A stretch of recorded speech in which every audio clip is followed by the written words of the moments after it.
Okay, so we are very fortunate to have direction from President Biden as to what he would like us to focus on. He wrote a letter to Eric. What can we learn from the pandemic about what is possible or what ought to be possible to address the widest range of needs related to public health? How can breakthroughs in science and technology create powerful new solutions to address climate change, propelling market-driven change, jump-starting economic growth, improving health, growing jobs, especially in communities that have been left behind? How can the United States ensure that it is the world leader in technologies and industries of the future that will be critical to our economic prosperity and national security, especially in competition with China? How can we guarantee that the fruits of science and technology are fully shared across America and among all Americans? And how can we ensure that the long-term health of science and technology in our nation? And so we've got an amazingly distinguished and diverse group of individuals to help the president address those goals. And we'll now ask everybody to go around in alphabetical order and introduce themselves. As Maria says, a truly spectacular group of Americans have stepped up to volunteer their time and expertise in this role of providing advice. And since I'm actually first on the list, I'll just say again, I'm Frances Arnold, Linus Pauling Professor of Chemical Engineering, Bioengineering, and Biochemistry at the California Institute of Technology. And we're going to go in order of the roster. Eric, if you'd like to say anything else, you're next on the roster. Oh, we're going to do the roster then. We're going to follow the roster. And That's- everybody, please just mute yourselves after you've done your introduction, and we will just go right through without my intervention. All right, well, I'm going to say a little more later, and I've introduced myself. So I'm pass to Maria, who might actually do the same. Yeah, so I'm a professor of geophysics at the Massachusetts Institute of Technology. Marvin Adams, are you on? Well, Marvin is not with us yet, so we'll just move straight to Dan Arvizu. Thank you, Francis. Dan Arvizu. I'm the Chancellor of the New Mexico State University System, former Director of the National Renewable Energy Laboratory. And I'm John Banovitz. I'm the Executive Vice President and Chief Technology Officer and Environmental Responsibility at 3M Company. Hi, I'm Ash Carter. I'm the Belfer Professor of Science and International Affairs at Harvard's Kennedy School of Government and Director of the Center for Science and International Affairs there. I'm Frances Colon. I'm the Senior Director for International Climate Policy at the Center for American Progress. I'm Lisa Cooper. I'm the James Freese Professor of Medicine and the Bloomberg Distinguished Professor in Health Equity at Johns Hopkins University. I'm John DeBerry, the Centennial Professor of Aeronautics and Mechanical Engineering at the California Institute of Technology. I'm Bill Daly. I'm Chief Scientist and Senior Vice President of Research at NVIDIA Corporation and an Adjunct Professor of Electrical Engineering and Computer Science at Stanford University. I'm Sue Feldman. I'm former CEO and currently Senior Advisor at the Bill and Melinda Gates Foundation and Adjunct Professor at University of California, San Francisco. I'm Ines Fong. I'm Professor of Atmospheric Science at the University of California, Berkeley. Andrea Goldsmith. I'm the Dean of the School of Engineering and Applied Science at Princeton and also the Arthur Legrandoni Professor of Electrical and Computer Engineering. I'm Laura Green. I'm the Chief Scientist of the National High Magnetic Field Laboratory and the Marie Kraft Professor of Physics at Florida State University. I'm Paula Hammond. I'm Institute Professor at the Massachusetts Institute of Technology and the Department Head of Chemical Engineering. Eric Horvitz, Chief Scientific Officer at Microsoft and Adjunct Professor at the University of Washington in the Department of Computer Science and Engineering. Good morning. I'm Joe Chiani. I'm an electrical engineer, and I'm, amongst a few things, founder and chairman and CEO of Massimo, which is a medical technology company. I'm John Levin. I'm the Dean of the Graduate School of Business at Stanford University. I'm Steve Bacala. I'm the Frederick Petrie Professor of Ecology and Evolutionary Biology at Princeton University. I'm Saul Perlmutter, Franklin and Karen Dabby, Professor of Physics and Director of the Berkeley Institute for Data Science, and also the Senior Scientist at Lawrence Berkeley National Laboratory. I'm Bill Press. I'm the Surgener Professor of Computer Science and Integrative Biology at the University of Texas at Austin. I'm Penny Pritzker. I'm chairman of PSP Partners, and I serve on the boards of Microsoft and Harvard. I'm Jennifer Richardson. Oh, sorry. I'm the Jennifer Richardson. I'm the Philip R. Allen Professor of Psychology at Yale. I'm Vicki Sato, an immunologist and retired professor of management practice at Harvard Business School. I'm Lisa Stu. I'm president and CEO of Advanced Micro Devices. We're a semiconductor company. I'm Kathy Sullivan, past administrator of the National Oceanic and Atmospheric Administration, oceanographer, geophysicist, and I serve on the boards of International Paper and Accenture Federal Services. I'm Terence Tao. I'm a professor of mathematics and James Carroll Collins Chair at the University of California, Los Angeles. And I don't think that Phil is yet with us today. So Kathy. And thank you, Florence. I'm Kathy Wotecki. I'm a professor of food science and human nutrition at Iowa State University, and also visiting distinguished institute professor in the Biocomplexity Institute at the University of Virginia. Excellent. And would the staff like to introduce themselves, or? Yes, please. I'm not sure they were prepared, but if Anne Marie is on, we'd very much like to introduce her to the public and the rest of PCAST. Okay, it may be a little bit hard. We're still dealing with complexities of meeting in person here in Washington and all over the country. So please bear with us through this exciting day. We are doing our best to make this an effective meeting, a very interesting meeting for us and for the public who are participating, watching online. And so please do work with us.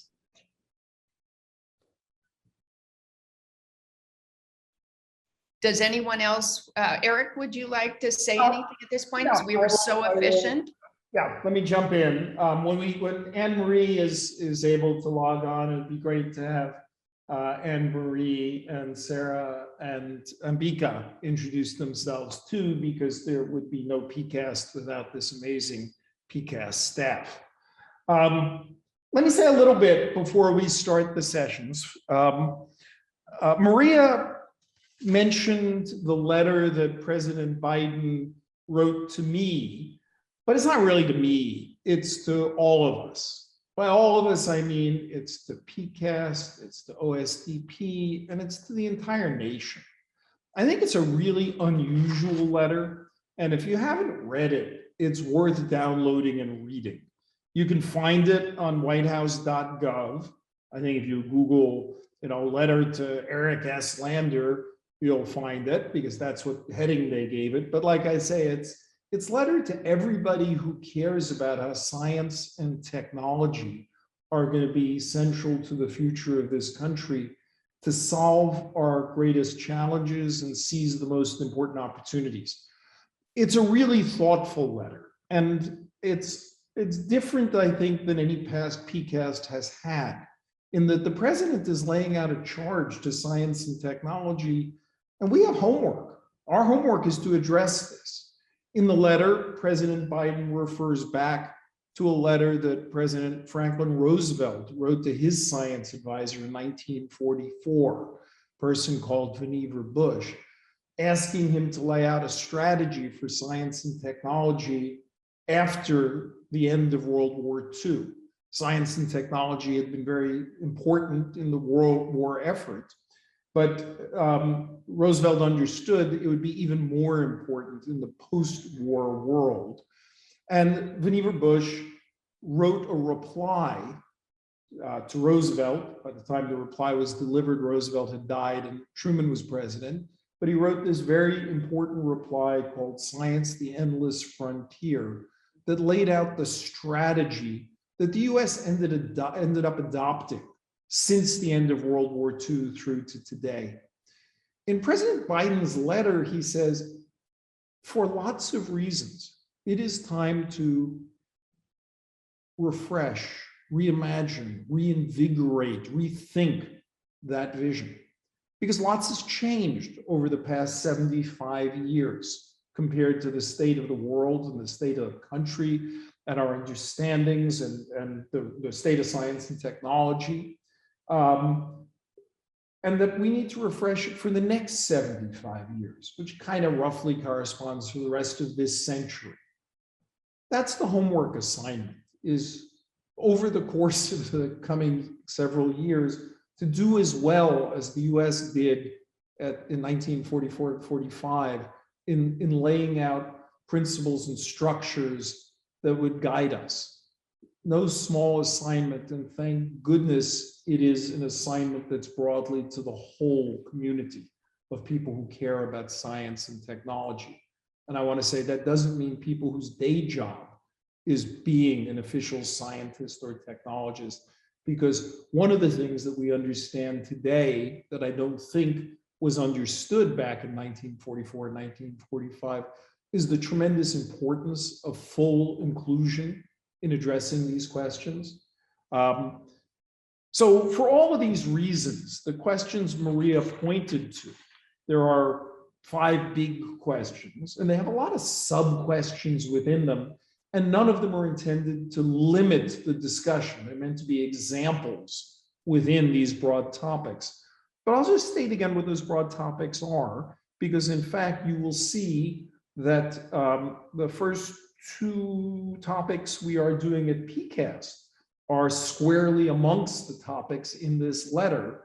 And you'll see that in future PCAST meetings, we will be covering additional of these topics. And PCAST will be thinking hard about how do we respond to these kind of questions. That first, what can we learn from the pandemic about what is possible and what ought to be possible to address the widest range of needs related to public health? That's a very big question. And tomorrow there'll be sessions on that. How can breakthroughs in science and technology create powerful solutions to address climate change? And there will be, I believe, at an upcoming PCAST meeting very soon, we will have a session where we have a bunch of speakers to help kick us off on that topic. And I think PCAST will take up that topic as well. The third was, how can the United States ensure that it's the world leader in the technologies and industries of the future, which are going to be critical to economic prosperity, national security, and competition, international competition. These were not questions the United States asked as much after World War II, because there really wasn't competition compared to relative to where America sat in the world. And so thinking about how do we strengthen the US for global technology and science leadership is very important. It will be the topic of speakers we have today. The fourth question, what I alluded to, is how can we guarantee that the fruits of science and technology are fully shared across all Americans and all of America? Science, as I think we all know, has not been anywhere close to fully inclusive with regard to people, with regard to gender, with regard to race and ethnicity, nor with regard to geography. Different parts of it's concentrated in different parts of the country. And I think all of us believe that going forward, this country will be very much stronger if indeed that it will be necessary that we include everybody. If only a portion of America is on the field, we're going to be much weaker in our efforts. The fifth question that President Biden asked was, how can we ensure the long-term health of science and technology itself, the science and technology enterprise? That may not be something that the general public fully understands, but those of us who work in science and technology know that there is an ecosystem, and that ecosystem has to be tended in ways to make sure it's healthy, that people are coming into science and technology and they have access, that there are great jobs in it. There are lots of questions about making sure that that scientific and technological ecosystem is vibrant. But these are not small questions. And this PCAST is not unambitious. In fact, I think the membership of this PCAST is just stunning. You know, everybody introduced themselves with their current title. You will find in the press release about PCAST about everybody's past and all the things, jobs they've had and things they've accomplished. Well, I guess for lack of space, we didn't put everything in, but enough to whet your appetite about the amazing set of experiences people have and the diverse perspectives that they are bringing. I am incredibly excited about the discussions we're going to have that are going to be informed by having people who know so many fields, have worked in so many different kinds of jobs, have so many different kinds of life experiences and backgrounds. So I will say not a single person declined when asked to serve. Anybody who's tried to recruit people to stuff knows that that's a very unusual record to have 100% acceptance.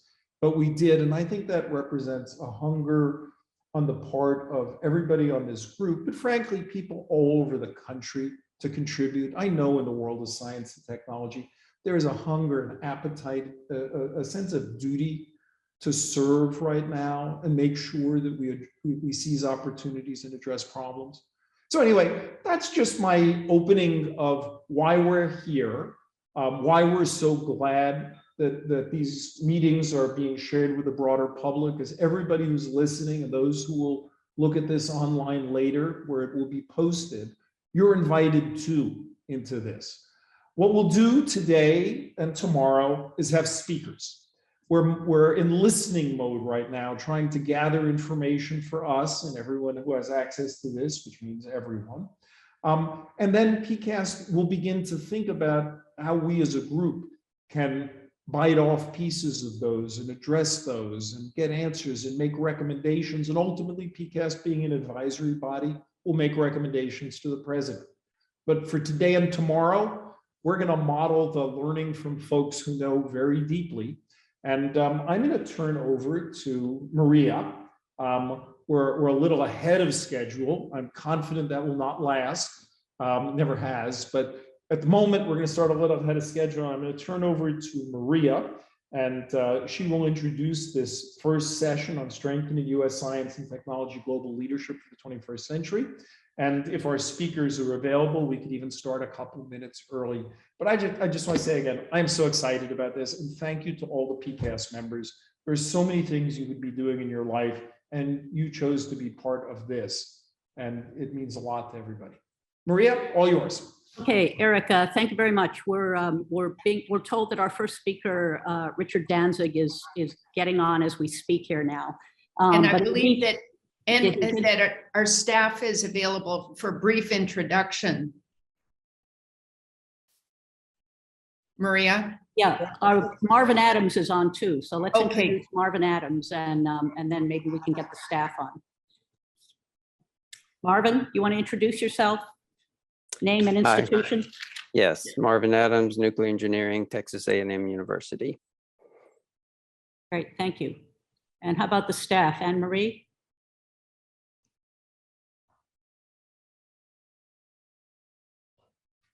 Anne Rosa, Executive Director of PCAST. Sarah? Or Ambika? Deputy Executive Director. Okay, and is Sarah on? Sarah Domnitz, Deputy Executive Director for PCAST. Okay. All right, so I'll, while we're waiting for Richard, I will tee up the session here. So this, the first session is on strengthening U.S. science and technology global leadership for the 21st century. And Eric alluded to Vannevar Bush's endless frontiers. And what I'd like to start off by doing is let's all think about how the world has changed since Vannevar Bush's endless frontier provided that blueprint for our modern research enterprise. Post-World War II, the United States was the only world power. Europe was devastated. Russia was a communist agricultural state. China wasn't even in the picture. The US had the highest standard of living. It was a beacon of democracy and still is. It was the undisputed leader in science and technology. Our higher education system was the envy of the world. Our top students worldwide wanted to come to the United States to study. And after they got finished studying here, they stayed. Today, flash forward to the present day. More and more, the US shares the world stage with Europe, China, and Russia. Our competitors have read our playbook, and they are beginning to invest more in science and technology. In increasing numbers, international scholars are either staying home or they are being lured home by their countries after graduating with their degrees in the United States. We have a number of domestic problems, many of which were outlined in the president's letter to him, and these problems deserve our full attention. But our global reach requires international collaboration, and we need to maintain that balance. Many of our most pressing problems, both domestic and global, require consideration of science and technology. And we need to be viewed as trusted partners in the development of solutions. So this session is intended to educate members on aspects of the complex competitive landscape and what tangible steps can be taken to assure that science and the technology enterprise in the United States maintains its global leadership in the 21st century. And in this particular session, we're going to be addressing the problem holistically. And as Eric said, this is such a rich area that we will have future efforts where we will drill into specific fields and specific industries. So our first speaker has the daunting task of framing this global competitive environment, but we have found the right man for the job. Dr. Richard Danzig. Now, the full bio of Dr. Danzig is in your meeting materials, but very briefly, Dr. Danzig was former Secretary and former Undersecretary of the Navy. He's a senior fellow at the Johns Hopkins Applied Physics Laboratory. He is a trustee of the RAND Corporation, director and former board chair of the Center for a New American Security, and director of Saffron Hill Ventures. So Dr. Danzig will speak for, 20 to 25 minutes or so, and then we will have about 30 minutes or so for questions from the PCAST members. And I will encourage PCAST members to use the raise hand function on the bottom of the Zoom bar. So let's see, do we have, has Dr. Danzig joined us? I'm right here, Maria. Okay, great, welcome. Thank you. I hope you heard the setup we gave you. You have a tall task. Well, I'm glad you called it daunting. I sort of felt the same way. I'm very sensitive to the honor of being able to start you off, but the more I reflected on it, the more I began to see the dubious quality of this venture. The notion, as one might first conceive it, would be talk for 20 minutes and in the course of it, cover quantum physics, synthetic biology, space exploration and issues associated with it, artificial intelligence, and of course, comment on China as compared with the US, as well as the future of these technologies. It kind of left me with the feeling that Lincoln expressed when he talked about the guy who was tarred and feathered and rode out of town on the rail, who said, if it weren't for the honor of the thing, I'd rather walk. I appreciate the honor, but I'm tempted to walk. In trying to figure out what might be useful for you, I realized that, of course, this is just an analog to your problem, which is given limited time, energies, even in this extraordinarily capable group, where do you focus and how? And I thought I would confine myself, hopefully in less than the 25 minutes of the outer limits of my time, to talking about three topics that seem to me both to be relatively neglected and where I think you were particularly positioned to provide value added. This is not to ignore other topics. I'm not going to speak about the various technologies and predictions about which are relevant and the like, although that's an understandable area of investment and great skill for you all. And I'm by and large going to de-emphasize research and development as an area of activity. Partly this is a tactical choice for me. I think you know a great deal about those subjects. Individually, many of you know more about them than I ever will. Collectively, you certainly do. But there are also a very large number of things already written on those subjects that you can consult. And I must admit, I'm skeptical about our ability to predict. My feeling is if you look back, for example, at predictions in the 1990s, in 1990, you find that the internet is vastly undervalued, almost ignored in the comments that people make.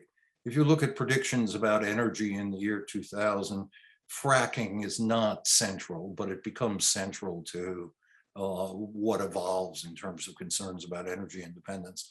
And there are many more examples that you all can contribute. I think my bottom line on these things is summarized in a paper. The paper's title, I wrote this paper a decade ago, and it was called 10 Problems about Prediction, or 10 Observations about Prediction. But the subtitle was Driving in the Dark. I think our headlights are very limited. So where is it particularly useful to focus? My first proposition is I think we are dramatically underinvested in the question of how the US government might execute the policies we're talking about, and particularly the human capital, the talent, and the structures that might enable government to administer some of these things. If we look at what's happening, it's clearly a shift from the world, I'm sure many of you appreciate this, of the last half of the 20th century, a world in which we use the market power, principally of the Department of Defense, but of other areas, and the technological innovation of the defense world to generate an R&D program that was unparalleled, and to generate ultimately production. Now, as I think many of you understand, this is a very much smaller lever. There's much more concentrated in the commercial world. There's much more that's global. DoD in the 1970s is well over 80% of the sophisticated semiconductor market. It's now about 2%. There are many other examples of this phenomenon that could be offered. We don't have the market power leverage that we once had. And so we've shifted, and much of the discussion now is about either using subsidies in the context of, for example, the $52 billion authorized under the CHIPS Act, or regulation and controls, export controls, CFIUS controls, and the like. But this is a different kind of problem. Its magnitude is much greater. We're talking about many more transactions where our understanding is less. And our vision and understanding of these transactions now requires some insight that's quite different And that insight is about business as well as about technology. If you're going to influence the evolution of the semiconductor industry or space exploration or whatever, the reality of today's world, the 21st century world, is that we're going to do that in conjunction with private enterprise and with some theories about where the judicious application of either government funds or government controls can affect things, particularly vis-a-vis as well, China and other countries, as well as for ourselves. That requires, first of all, a much more robust and substantial workforce in the federal government that's able to analyze these kinds of questions. The putting together of single or double-digit numbers of people and our expertise in many areas, for example, semiconductors, doesn't run a lot more than that. The demands begin to outstrip the supply of human capital. We have some very distinguished senior civil servants, some skilled younger people, but if you talk to people who operate the process, they're very struck with how thin the bench is. And particularly, I think, we have problems with the business attributes of these things. We can call up Defense Department, National Laboratory under DOE expertise on many technical matters, and that we would not expect those technologists in government to be at the level of sophistication of the heads of R&D for example, our major semiconductor companies. We would expect them to be able to comprehend these problems and make their own judgments in dialogue with those outsiders. But on the business side, what is the impact of a subsidy? What actually is the consequence of a foreign acquisition through approved by CFIUS of a particular company? Those questions about industrial development require a kind of skill which is, in my opinion, largely absent from the system that would administer it.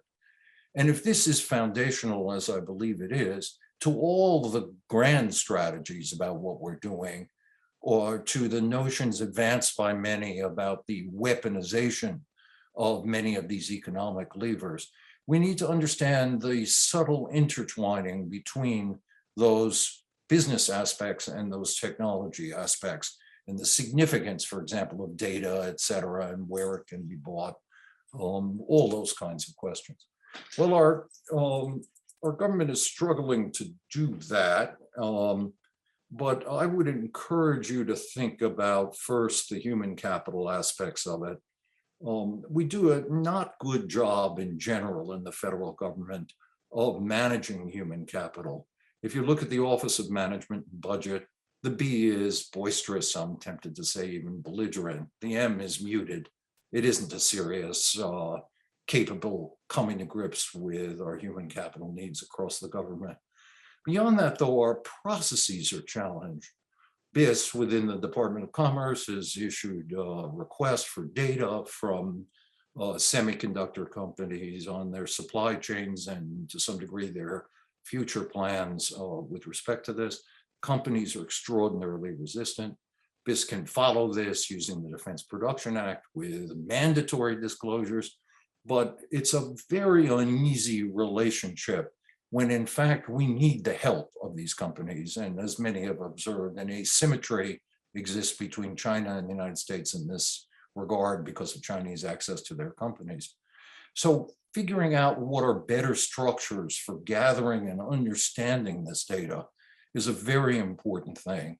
Just as an example of an innovative approach you might consider, when the FAA began regulating or was regulating aircraft accidents, it recognized it was unable to get good data on near misses. It got the accidents, but not the near misses. And the airplane manufacturers and the airlines were reluctant to provide this information for obvious reasons. They were afraid it would stain their reputations and invite regulation, et cetera, regulatory attention. In the end, cleverly, a group of people constructed a sort of an FFRDC, a federally funded research development corporation kind of idea, where a private entity on whose board the FAA had seats collected data and anonymized it and then shared it with the federal government. So it met the federal needs, but it met privacy needs. There are many things like this. When we came to deal with COVID, and you'll be talking about this tomorrow, one of the absolutely critical moves everybody recognizes was getting Moncef Slaoui from GSK, GlaxoSmithKline, to come into the government as a business executive with substantial experience and credibility and help orchestrate things. We need that in other areas of technology, and not just in crisis, but all the time. So more could be said about this, but I want to encourage you to think about it and explore it and hopefully write on it and highlight its importance. A second area, and I'll be briefer about these two other areas, is the phenomenon of assimilation. It is extraordinarily tempting to think about competition between us and China and building American robustness in terms of R&D, and that's by and large where the spotlight has been. And I don't denigrate this or diminish it, but I'm struck by how vital in this equation the variable of speed of assimilation is, and how relatively neglected it is. In the warfare area, for example, and I draw on some of my own experience, but Ash Carter and amongst you is even more versed in this and can speak about it. But the classic example of the use of a new technology to transform warfare in my lifetime, or maybe shortly before my lifetime, is Blitzkrieg. The Germans, as you know, took the combustion engine, the radio, the evolution of aircraft, and they put it together in a new form of warfare, Blitzkrieg. What's striking to me about this is the combustion engine, the radio, the airplane are available to everybody. It's not that the Germans took some cutting edge, extraordinary technology and made of it a new form of warfare. They took what was available and made of it a new form of warfare. The French had exactly the same opportunities, and they made of it the Maginot Line. So the question, I think, is, are we making Maginot Lines or Blitzkrieg? And my own concern is that I believe we're a lot closer to Maginot Line. Now, you're not a batch of military theorists and the like, but this is exemplary of, I think, a general problem, and I could give other examples. We have created a bureaucratic enterprise that in a variety of ways is not likely, in my view, to readily grasp the opportunities. And what's more striking to me is that in some respects, the movement towards emphasis on research and development, a movement admirably encouraged by PCAST, as for example, in your 2017 semiconductor report, focusing on innovation, actually in some ways shifts the focus to impede attention to the assimilation. If we go ahead and via the CHIPS Act, it seems to me very appropriately invest in semiconductors and so on, and one of the things it leads is to the much discussed creation of new fabs in the United States. Those new fabs, by and large, will yield real significant benefit of which you should be proud in the 2030s. That is to say, the immediate gains are not there in the sense of the payoff to the technologies. As you know, it's going to take 5 years or so to create a new fab, bring it online, get it certified. By the time you get new chips designed and the like, and you begin to introduce them into the process, and you add in the front end of delay between the time we authorize this, the time we appropriate it, and the time the money actually arrives, it's a 2030s event. So the eye on the ball in the nearer term, not to discount the importance of planning for the long term, has to be about assimilation. And in the end, the assimilation in the 20s will, in my view, very much shape the way things happen in the 30s. So I would encourage attention to that and recognize that for people who resist that assimilation, in many respects, the R&D is a perfect excuse. I'm a head of a military service.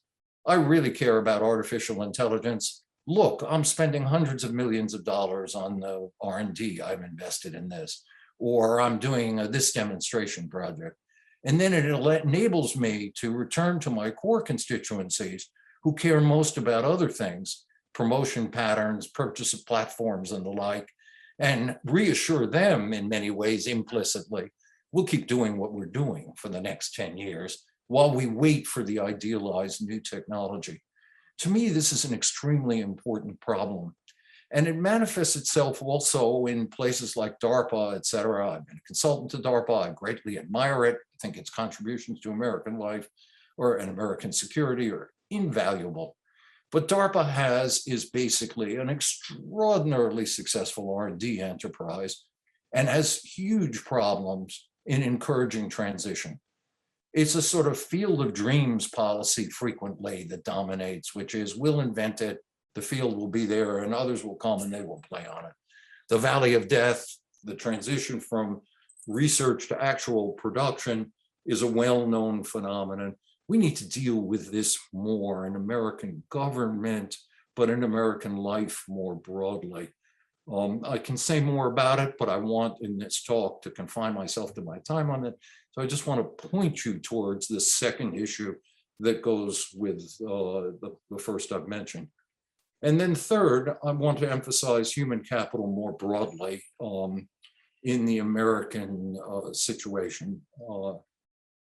It's the single most obvious fact about any competition with China is that China has 4 times our size population. It has 20% of the world's population. We have 5%. This is what national security types call an asymmetric disadvantage. China will generate more and more expertise, and nothing we do will change that. In 2000, we generated twice as many STEM graduates as China. By 2007, they're about equal. Now China generates twice as many STEM graduates. And a majority of our STEM graduates are not actually US citizens to begin with. So in that context, attending to our human capital is hugely important. And many people have written about this and worked on it. I admire amongst your number Penny Pritzker's work, for example, on the Council for Foreign Relations report she did on the future of work. But I think inadequate attention has been spent to broadening the base. The really good focus from Norm Augustine and others in the National Academy of Sciences on the Gathering Storm frequently focuses on graduate work, college education, and the like. But if the long term interests us as it should, attention needs to be paid to increasing the quality of the American workforce, starting with birth and continuing on through the entire educational process.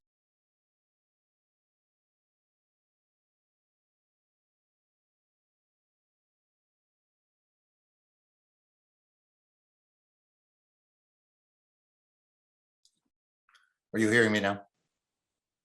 And maybe a commentary on what I've been saying that I think the host muted me, but I will take that as a subtle hint that I'm reaching towards the end of my time. The Chinese circumstances in some respects interestingly misleading in terms of the numbers for 2 reasons. One relatively little noted, the other frequently noted. The little noted one is 64% by the Chinese calculation of the Chinese population is rural. And I recommend to you in this context, the Rosell and Hell book, Invisible China, which I recently recommended to some of your White House colleagues. And some have told me it's among the most informative things they've seen because it's about rural China.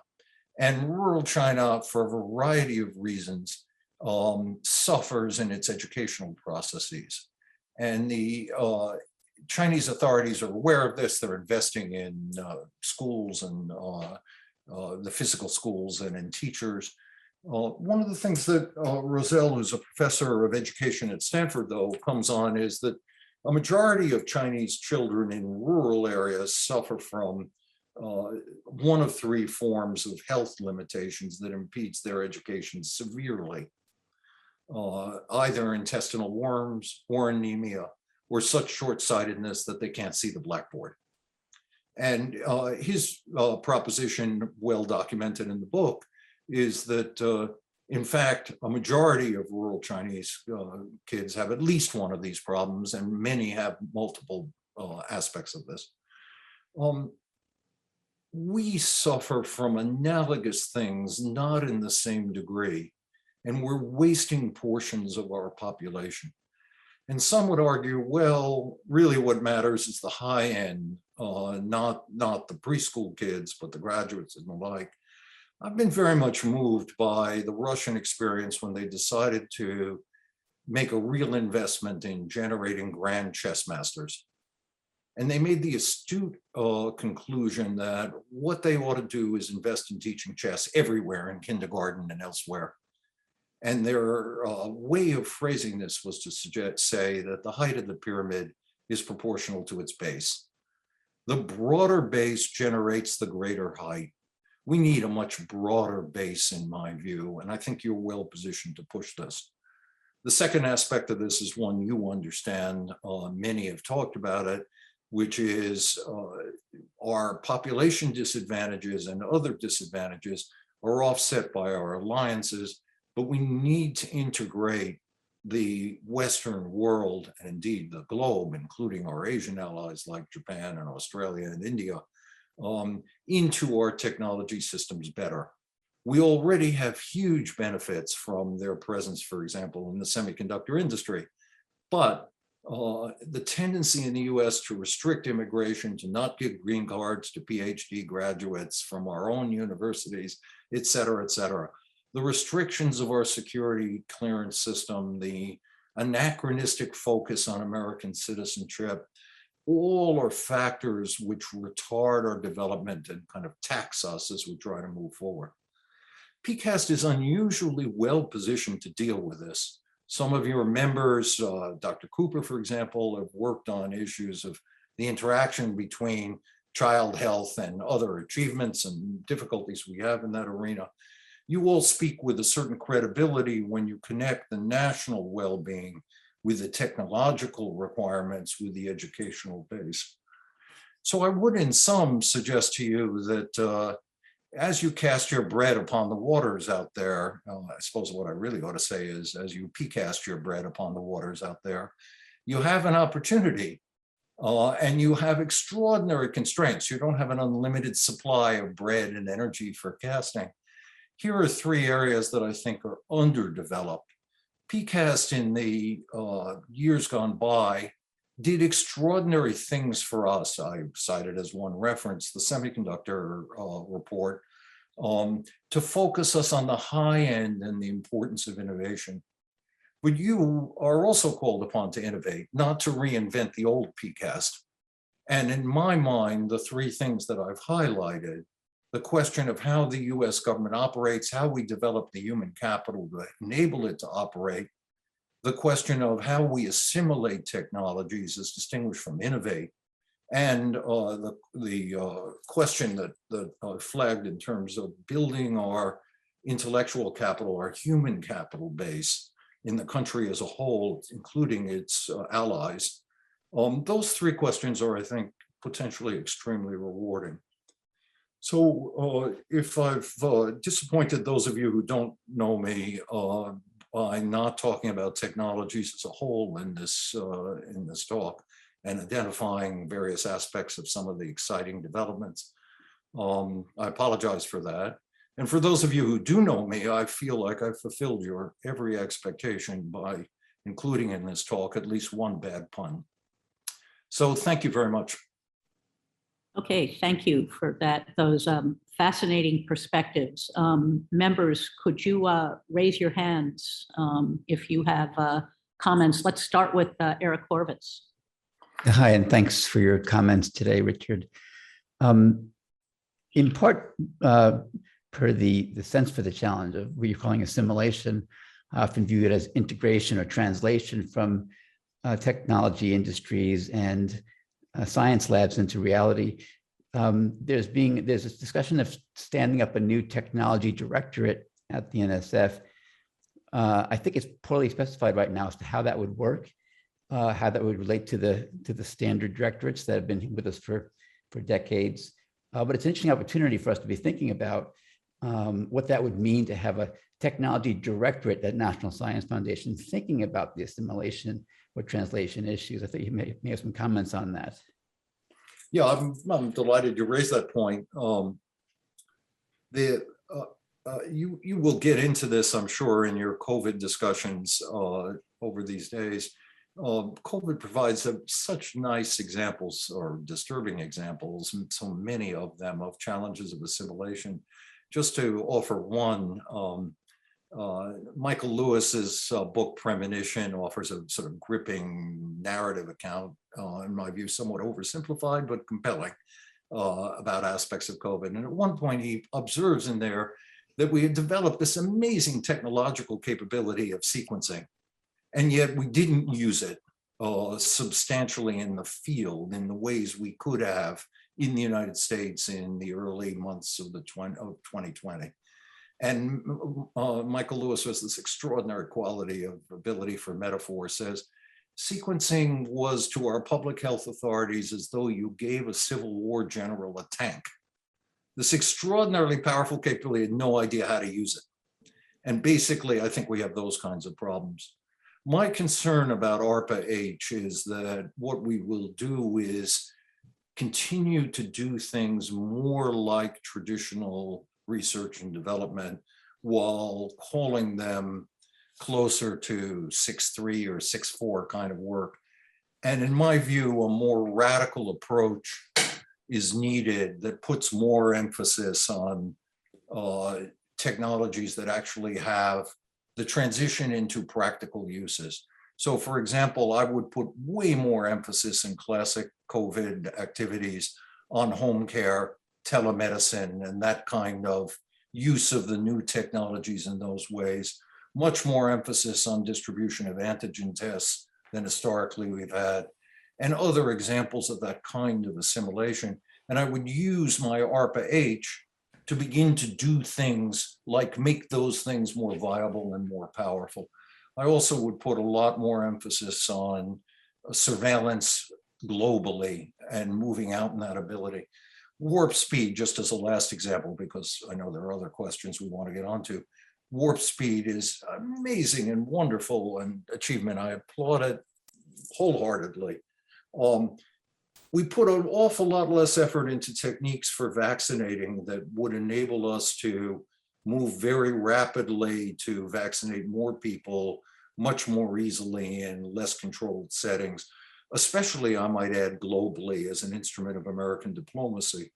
So those are just some examples of where I'd like to see ARPA-H go. One could pick examples in robotics associated with prosthetic limbs and a million other things. And my main concern is it won't get far enough down that line. Okay, Ash Carter, you're next. Thank you. I appreciate it because I do have to duck out for a moment shortly. First of all, Richard, thank you very much.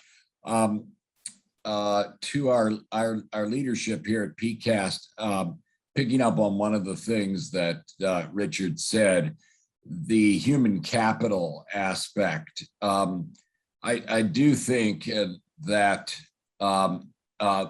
internships out going in and in going out are important training programs. At the top, I had an innovation board that I convened that was leaders of the major tech companies coming in to advise me as Secretary of Defense. That's just an example.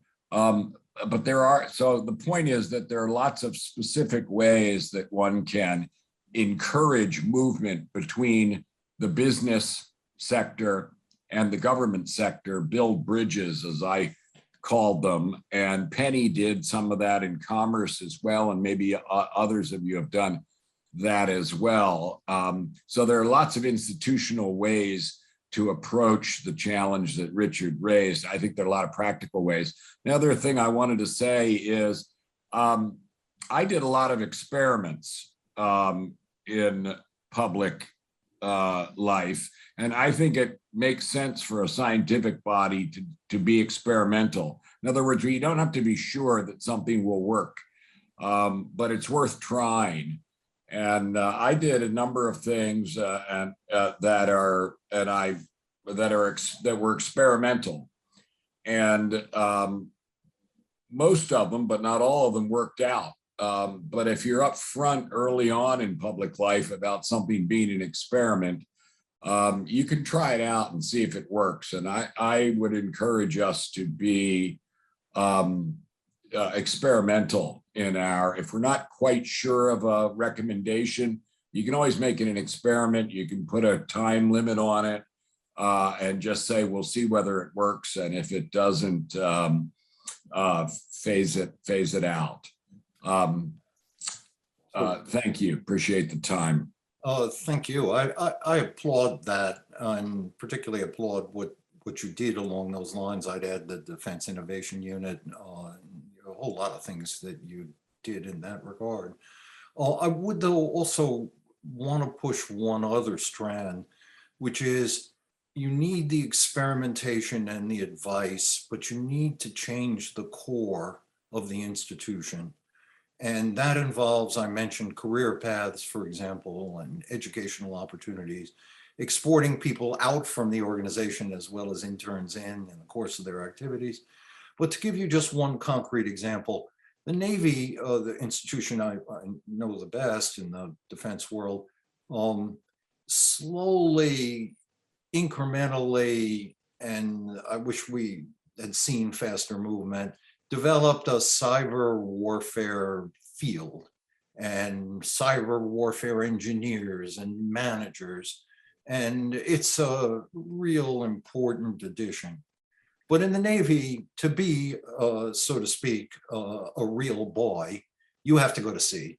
You know, to be promoted to the senior positions, you've got to have that background. And the Navy hasn't figured out how to send these cyber warriors to sea.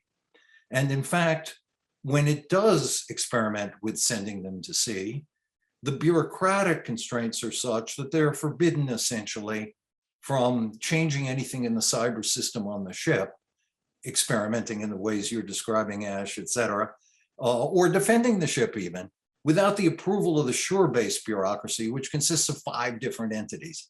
So the barriers to assimilation and include these kind of career activities. I'll give you one more anecdote that's just emblematic because it's just so striking to me. For a while, I've been a fan of Elting Morrison, E. Morrison's book, Men, Machines, and Modern Times. And he describes an anecdote from the early 1900s where the British are firing artillery from ships and cannons. And this observer notes how efficient it is, et cetera, except for 3 seconds. Everybody who fires stands still at attention and with their arms extended. And he cannot figure out why they do this. And no one can explain it to him till he finds some old hand who says to him, oh, that's part of the routine. They're holding the horses. So this notion that on shipboard, we still did artillery like holding the horses. Well, this is a charming anecdote. Fast forward a century, the Navy institutes an unmanned ship and it commissions it. And I had a small hand in encouraging this. So they send me a very proud photo of the commissioning and it's great. And I called up the program manager and I said to the program manager, this is really terrific. It's wonderful to see this unmanned ship. What is that circular donut-like orange thing in the picture? Is that a life preserver? The answer turned out to be yes. So I asked the obvious question, why do we have a life preserver on an unmanned ship? And the program manager, a smart guy, said, oh, well, we thought about that, but it's a Coast Guard regulation. Every ship must have a life preserver. So I asked him, did you try to get the regulation waived? And he said, yes, but it's just a whole lot easier to put a life preserver on. So these are emblematic of the ways we've developed pathways through careers, and a really important example, or in my illustrative example of the ships, in the mechanical way we operate. And we need to address these and change these. And that's a big fundamental change and harder than just drawing in advisors and getting interns. Great. Paula Hammond.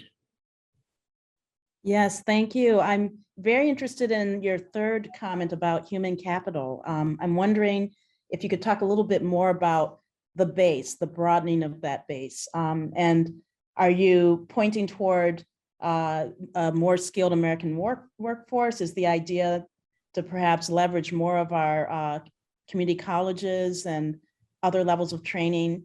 And do you think there are partnerships that need to take place between universities and other modes of training? So yes to all that. I think you're going to be better on this, you as a group, as well as you individually, than I am, but I can tell you where I'm coming from with regard to this. We just have this extraordinary waste in our system, and it's troublesome as a moral matter. Why do some kids, whatever you think about capitalism and the inequalities of distribution, why do some kids 0 to 5 get extraordinary benefits and others not? And what does it mean for those kids who don't? But as a national security matter and economic matter, that those investments at that age, and they include health and nutrition and so forth investments, are extraordinarily important. And then from grades 1 through 12, the character of that education and what we do with our colleges and universities, extraordinarily important. I am not one who signs up for just STEM education, partly because maybe I'm not very well STEM educated, but I went to a liberal arts college and I'm proud of it. But we need across the board to increase that richness, and that can be done in a whole lot of ways. If you ask, I think, how people 100 years from now will judge us in terms of both our moral and our practical failings, God knows there'll be a fair number that they can choose. But this one strikes me as especially salient. And I think if you focus on it, you may add a vector that will push in the right direction and produce a better result. I'd be happy to talk about particulars, offline, but that's the thrust of what I want to convey. Great. Bill Dolly, you're up. Well, thanks very much for a really illuminating talk. I particularly liked your comments on assimilation, which are really one aspect of technology transfer. And I was wondering what your thoughts were on trying to speed assimilation by providing facilities and expertise. So somebody who has a good idea in one area has the means to build the rest of the system around it. As one example, in the late 1970s and early 1980s, the DARPA VLSI program made fabrication available to people and CAD tools that people who had a good idea in computer science could build electronic systems. And companies like SGI came out of that when Jim Clark took a bunch of graphics ideas and built them that way. Now that we're facing climate problems, we could have people with expertise in photovoltaics and thermal systems and the like. So somebody who has a good idea has the rest of the system to, without being a major obstacle to get to them. Are there ways that we could leverage that beyond, the normal thoughts on assimilation? Yeah, I like that. Eric will have thoughts about and how it's working in AI, for example, and in bio, we have the provision of labs with sequencing and synthesizing capabilities, et cetera. No, I very much applaud those things, and I like your line of thought about trying to encourage them. It's an arena that I think is underdeveloped. So the marginal return on thinking about that will be greater than the marginal return on thinking about R&D. It is not that it's more important than R&D, but it's just that it's relatively underdeveloped. Indeed, in the international context, ask yourself about all of this. The Chinese strength is in many respects not the strength of a first mover. It's the strength of a fast follower. And in fact, ultimately, they may change, they may develop, and they are developing some first mover kinds of things, but fundamentally, the core of their success is around fast following. So what does it mean for us to be better at fast following? In this case, maybe DoD following the commercial industry, et cetera. But as we globalize R&D talent, et cetera, that following capability is so important. But in so many ways, we shortchange it financially, as your comment implies, in terms of psychology, prestige, and the like. You by and large don't win Nobel Prizes for fast following. And there are many other examples. So I'd be very delighted if you and Eric and others began to focus in those kinds of ways. Andrea Goldsmith. Hi, Richard. Thank you so much for a wonderful, enlightening discussion. I wanted to pick up on what you just said about fast following and tech transfer and kind of go in the other direction. I think what worries me a lot about US competitiveness is we're not investing in some of the foundational research that may or may not lead to technologies. I think if you look back at, what Vannevar Bush invested in and the investments during the war, a lot of those foundational research ideas did make their way into technology decades later. If we're really focused on NSF getting a technology directorate, or how do we become a fast follower? How do we take the research that we're doing and transfer it quickly? I worry that we're losing out on the seed corn for future innovations. And I also think that part of the culture that made the US so dominant and attracted the best and the brightest people from around the world was investment in foundational research. So I wonder if you might make some comments about that. What moonshot might we do to regain our leadership in foundational research?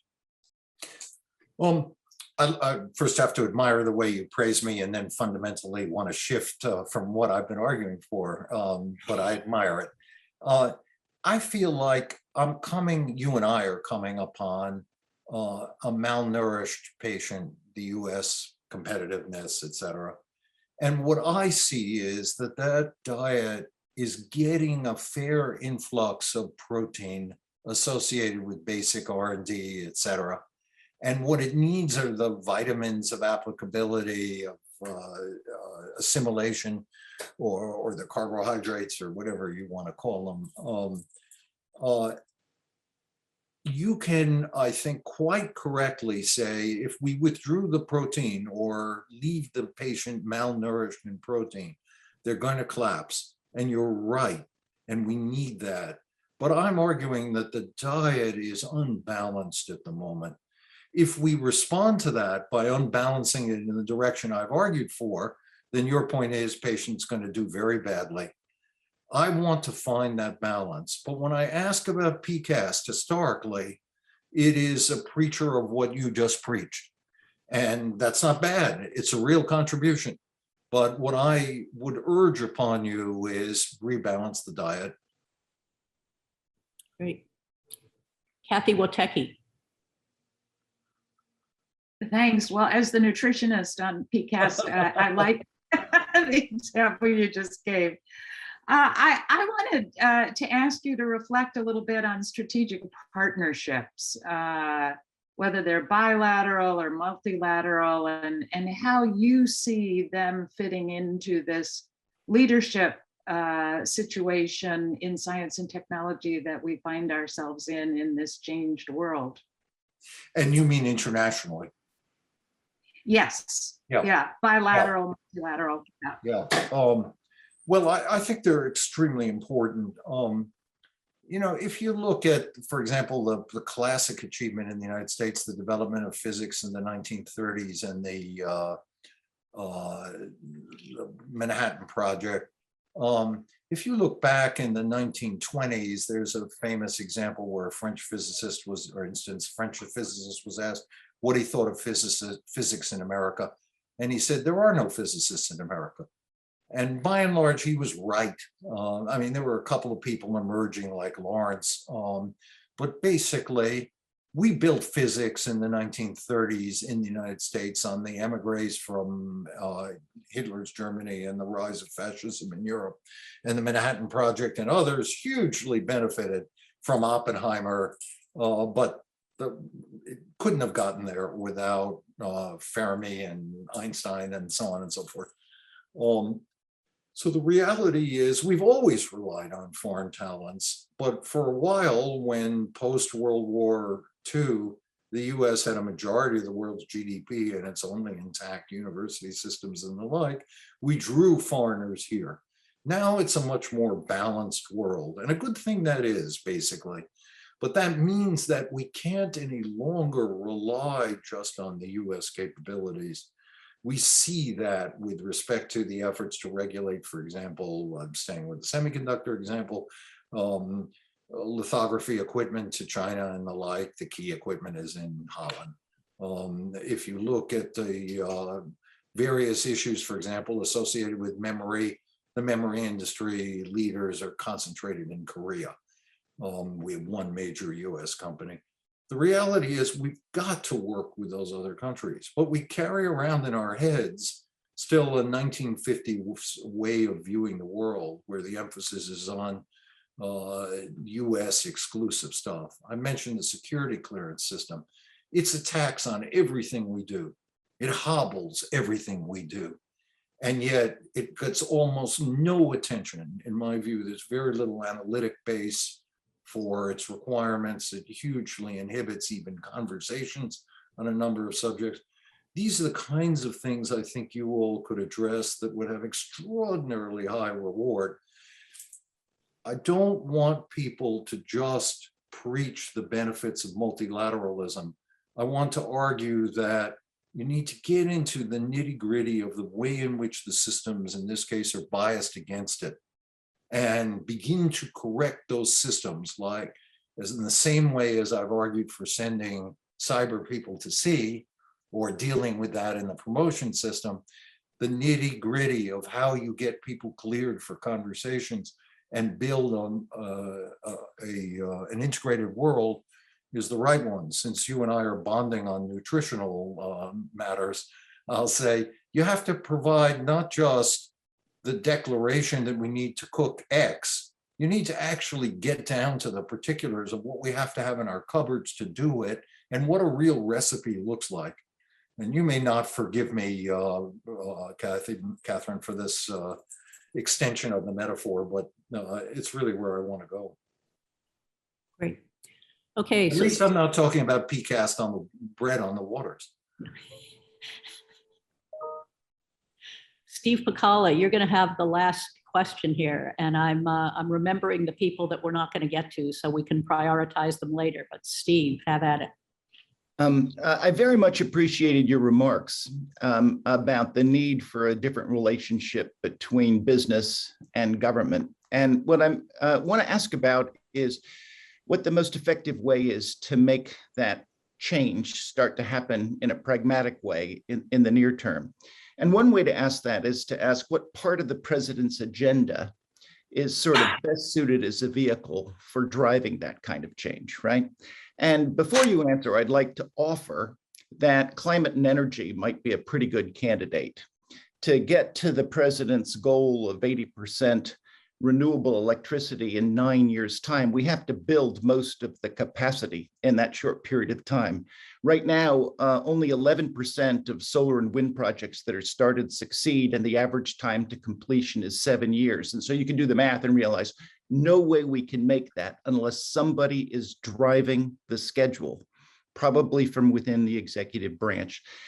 The other big area in climate and energy is the revitalization of manufacturing so that it's non-emitting. It's a way to re-onshore some of our industries. Our competitors have active cooperation between industry and governments to do this sort of thing. And so that was my suggestion, but I want to hear yours. Well, I'm very receptive to it. I'll risk one more metaphor though, and say that this thought about industry government combination is, to me, a prerequisite for just about everything we want to do. You and I are both embracing the idea of a kind of a vehicle we need. You can't do it government alone, and you critically need that building of the relationship with the private sector. The only difference between us is, while emphasizing the vehicle, you're saying, I would like to drive this towards Florida or California, because these are really natural uses of the vehicle, climate change, energy, and I agree with you. But the same vehicle would drive me towards New England and national security issues, or the Midwest and the issues associated with all the other kind of healthcare, dealing with COVID kinds of things we're dealing with. For example, in the COVID context, one of the big problems is the historic relationship and lack of relationship and disruptive relationship between the government and the pharmaceutical industry. What the government keeps doing is saying, go build us this drug and or this vaccine, for example, for Ebola. And what we'll do is go out and we'll buy it from you, but then Ebola goes away and we don't buy it. And there's no real, or there's much less collaboration than we need. And I find this again and again everywhere, wherever we focus. So I'm very much with you that building these kinds of vehicles for interaction, which is a very challenging thing to do, is natural in the areas you mentioned, for example, energy and climate. But it's natural and imperative, I think, in many, many areas. It's just an extremely big problem for us. I'll give you one more example, cybersecurity.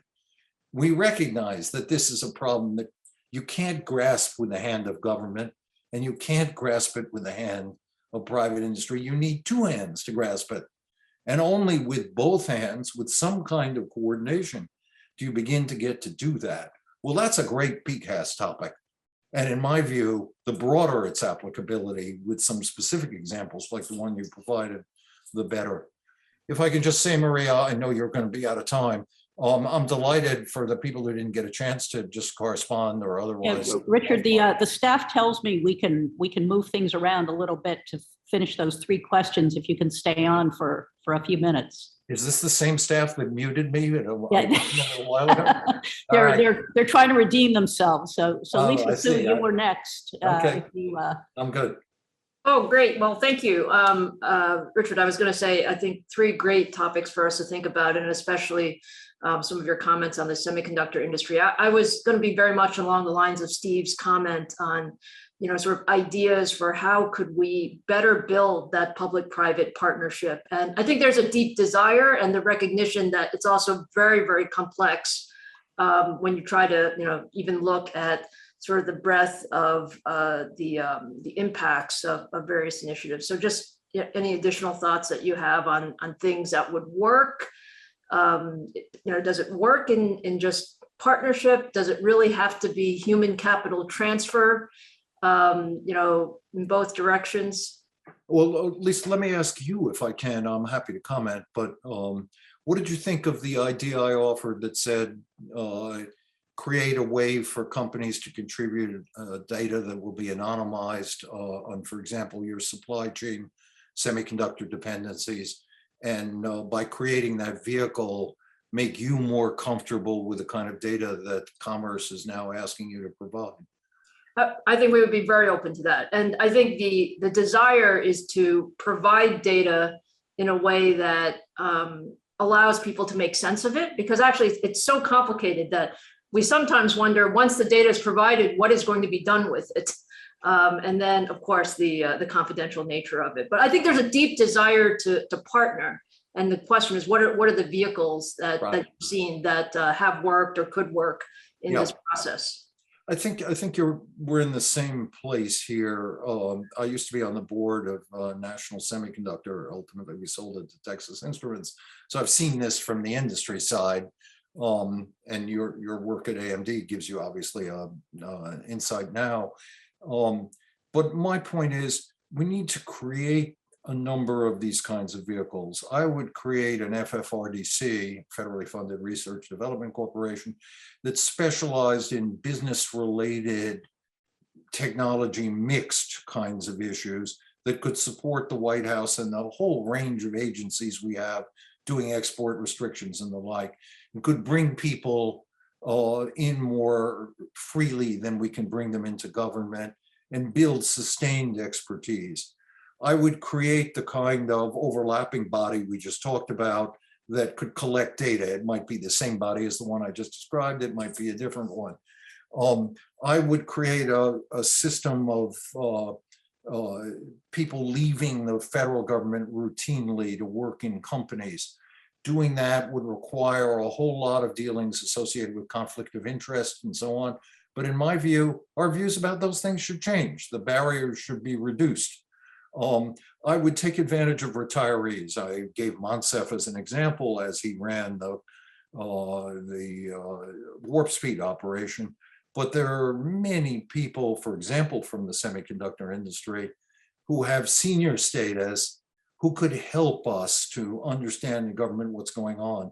And the government is very gun shy about these things, but we need to outdo that. If you look, for example, about what Ann Neuberger did at NSA, she's now in the White House NSC, to create some partnership between NSA and private companies involved in the cyber world. She invented a system of exchange in that regard. We need more of that. Okay, Penny Pritzker. Richard, first of all, thank you for your comments in general, and thank you for the shout out. I associate myself with all three of your major recommendations. The question I have is, and maybe it goes to what you were just talking about, which is really, how do we get more technologists in government? I found one of my frustrations was we didn't have a deep enough pool of knowledge, deep knowledge, such that policy development was hard and implementation, as you said, was even harder. I think one of the things we should PCAST do is really come up with a laundry list of mechanisms, and as well as have a national campaign of, as you said, sort of a revolving door in and out of the federal government. But any further thoughts than what you just listed? Well, yeah. I'd look to some places, for example, the Partnership for Public Service, which has been very vital in trying to increase the attention to the federal civil service workforce. Your former deputy, Bruce Andrews, is involved with them, and you can find others. Yeah, no, I've been very involved with them. They're terrific. Yeah. So I bring them in to help. I offered this line about OMB and the M being muted. I would push for real management of the federal workforce, the inflows in recruitment, the outflows in training, the use of part-time kind of advisory things in ways that Ash mentioned and you've mentioned. I think that these are process changes that then keep rewarding. It's the gift that keeps rewarding once you get them right. They are not structural changes. So often we're inclined to think, well, I'm going to create a committee for this or a division of an entity to be responsible for that. Really coming to grips with the problem, I think, is what generates the reward. The retirees, the FFRDC, the flow of people, the recruitment of human capital, these are all things that I think you could develop. I can't quite satisfy myself with the roadmap that I've suggested because I sort of can point to the field that I think will yield real rewards if you plow and plant in it. But that's real work, plowing and planting, and putting together your report in that regard will be, I think, quite useful. Great. Okay, Richard, I do think we need to move on now, but you delivered. You had quite a task ahead of you, and I think the 3 points that you made really resonated with this group and have given us a lot to think about. So don't be surprised if we might be reaching out to you in the future to discuss these ideas a little bit more. I will be surprised, but I'll be delighted. You be well. Thanks so much for the opportunity. Thank you, Richard. Okay, we're going to be moving right into our next session, and here we've got a panel that is going to address the benefits of science and technology, as well as models and mechanisms for economic development and growth. And so we've got three outstanding individuals. First up will be Jonathan Gruber. Dr. Gruber was Deputy Assistant Secretary for Economic Policy at the Treasury Department and is currently Ford Professor of Economics at MIT. He's also former director of the healthcare program at the National Bureau of Economic Research and the former president of the American Society of Health Economists. He authored with Simon Johnson the recent book, Jumpstarting America, How Breakthrough Science Can Revive Economic Growth and the American Dream. And I imagine that he'll be talking about some of the thoughts in that book today. Next is Dr. Maryanne Feldman, who's the Henninger Distinguished Professor in the Department of Public Policy at the University of North Carolina and Professor of Finance at the Kennan Flagler School of Business and Senior Fellow at the Frank H. Kennan Institute of Private Enterprise. She won the 2013 Global Award for Entrepreneurship Research for her contributions to the study of geography and innovation and the role of entrepreneurial activity in the formation of regional industry clusters.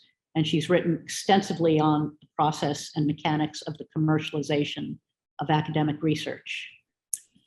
Finally, former Deputy Assistant Secretary of Transportation, Mr. William B. Bonvillian, is a lecturer and Senior Director of Special Projects at MIT's Office of Open Learning.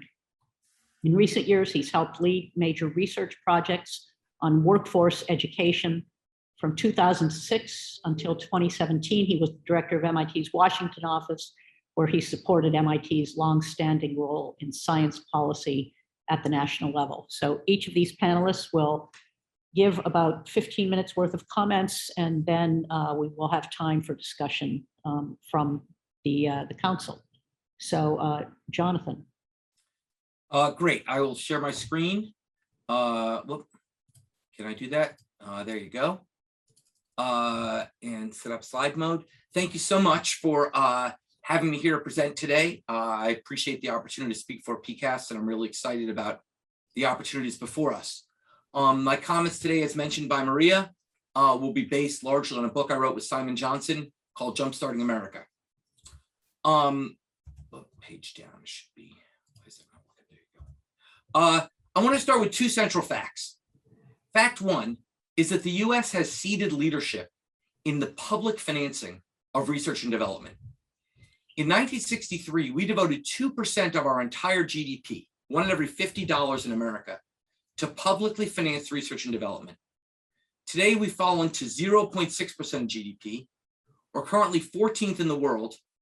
While it's hard to measure how much public R&D goes on in China, by my estimate, we're about half the level of public R&D as a share of GDP of China. And certainly we're smaller. That's fact one. Fact two is the US economy has become geographically fractured. 90% of jobs in so-called innovation sectors in the last 15 years have been created in just 5 cities. 75% of venture capital spending resides in just 5 cities. But those cities, those top cities, are unaffordable. The top 10 cities in America in terms of earnings have housing costs that are 300% of the average city in America. Okay, so we basically have these two facts are what really motivated Simon and I to write this book, and to really recognize that we need a strategy that can address both of these concerns: the falling leadership of public R&D in America and the geographic fracturing of our economy. Let's talk about why public R&D is essential. After all, I'm an economist. Economists believe the private sector gets it right. So why do we think that public R&D spending is essential? And there's 2 reasons. The first reason is spillovers. Private firms underinvest in research and development since they don't value and may actively want to avoid spillovers to other firms. When a private company does research, it does appropriately in a profit maximizing way, the research and development that improves its bottom line. It doesn't account for how that research and development will spill over to other firms. Indeed, economists estimate that the social rate of return to private R&D is 3 times the private rate. What that means is that private firms not recognizing the benefits their research has for other firms will underinvest. We see this most notably in the decline in publications by corporate scientists. Corporate scientists used to be among the most published and accomplished scientists in America. They won Nobel Prizes. Corporate publications by corporate scientists are down 60% in the last several decades, partly because many companies like IBM no longer reward their corporate scientists for publications, but only for patenting. So we've seen an internal focus of private research, which makes it less likely to deliver the general benefits that public R&D does. This has critical implications for economic growth and jobs.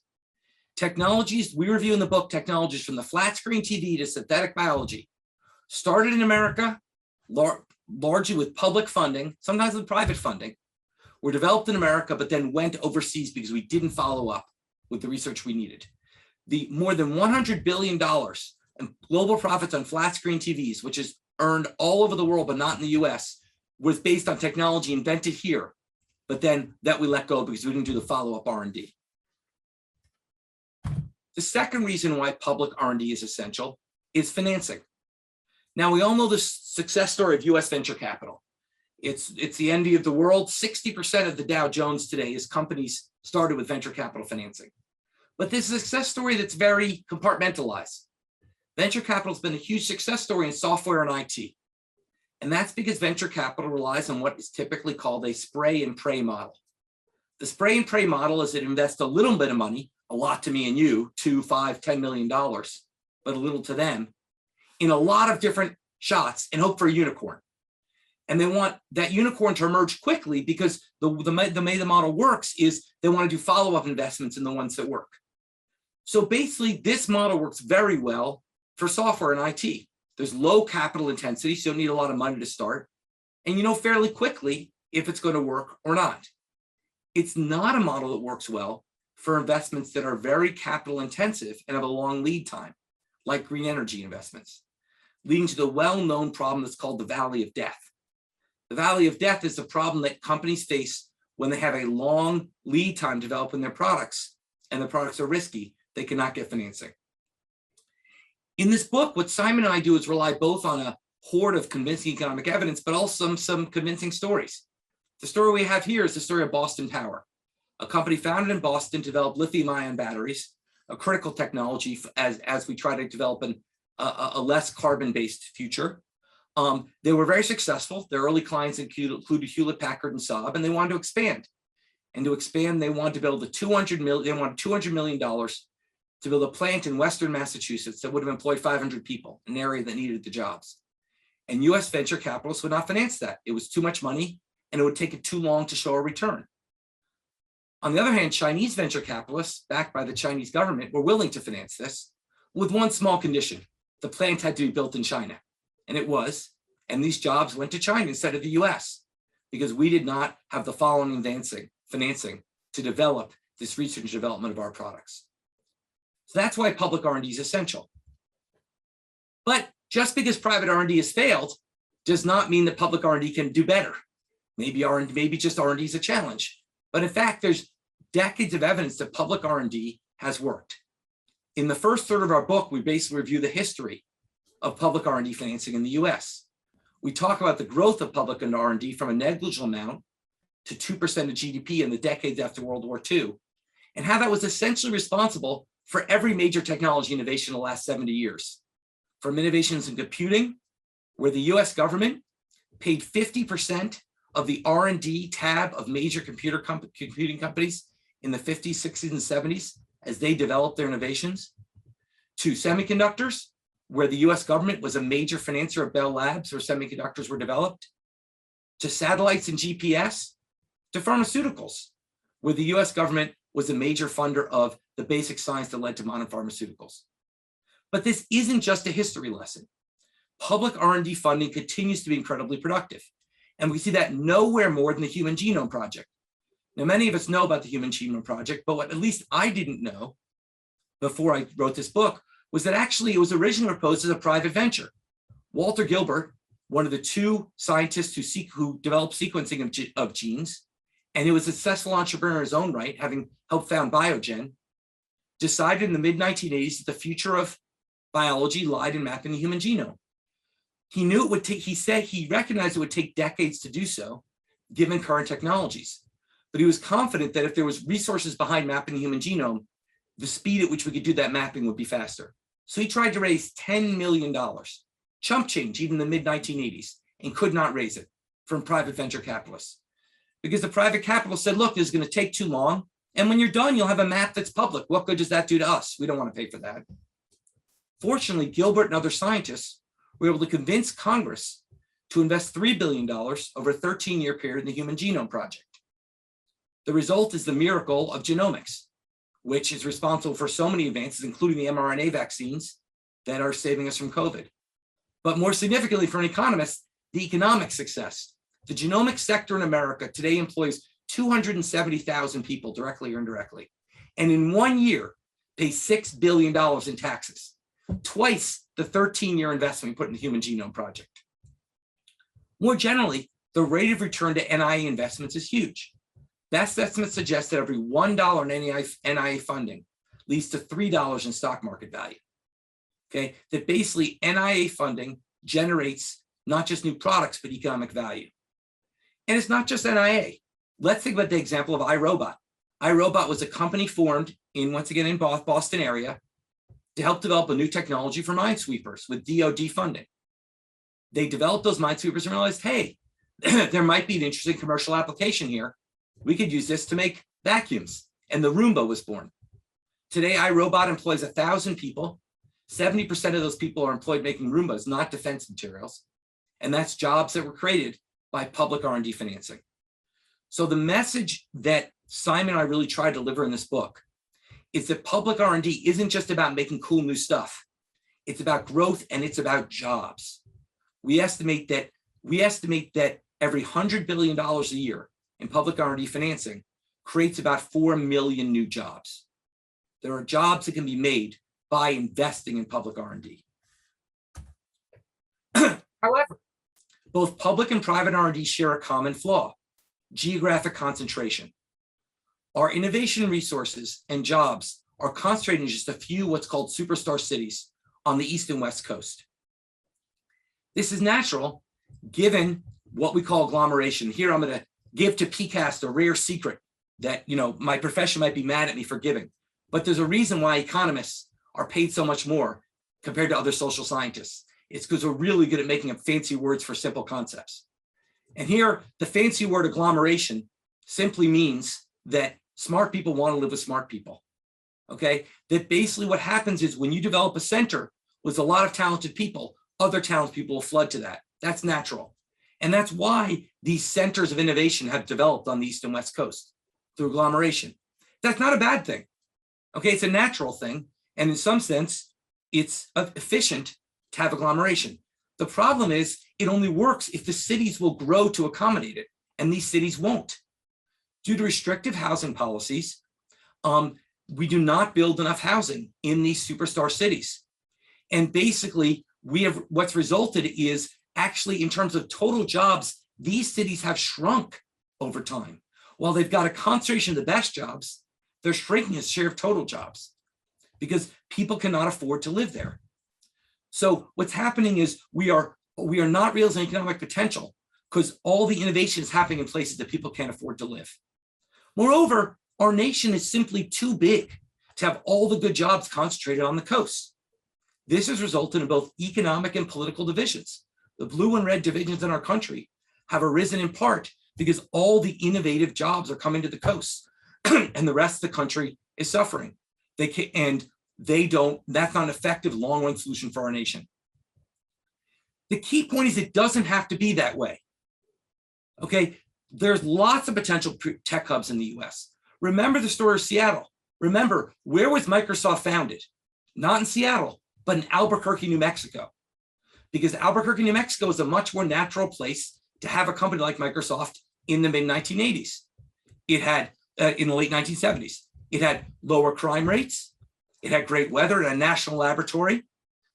And that's where Microsoft started. But Bill Gates wanted to move home. Bill Gates and Paul Allen wanted to move home, so they moved to Seattle. Fast forward to 1994, when Jeff Bezos gets in his car to drive west. Does he go to his hometown of Albuquerque, New Mexico? No, he goes to Seattle.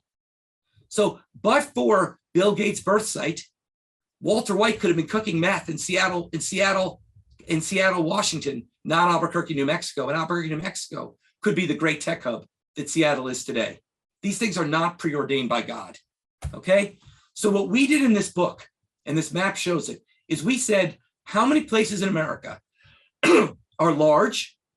They have at least 100,000 working age population, are well-educated, at least 25% college educated, and have a strong university center, and are affordable, have an average house price less than $250,000. We found 102 places all over America, from Rochester, New York, to Baton Rouge, Louisiana, to Ames, Iowa, to Tucson, Arizona, that are places that could be next generation tech hubs. If we can get them over what we call the agglomeration hurdle, if we can get people to move there, okay? The problem is when Simon and I give speeches about this book all over the nation to student groups, we ask the student groups the following question: how many of you want a job somewhere other than Boston, New York, Washington, DC, Seattle, San Francisco, or LA? We've never had more than 20% of any student group say yes, never. This is the agglomeration problem. We need to jumpstart other places in America so they can compete with these technology hubs. And that is our proposal. Our proposal is to have more R&D and more technology hubs. Now we have about 200 people on this call. So I'm gonna ask a question to help my statistical case. I have a question I've asked about 3,000 people. 17 have gotten it right. So you can put in the chat, don't shout it out, but you can put in the chat if you get this right. When I ask you about a mystery city, no fair if you read the book.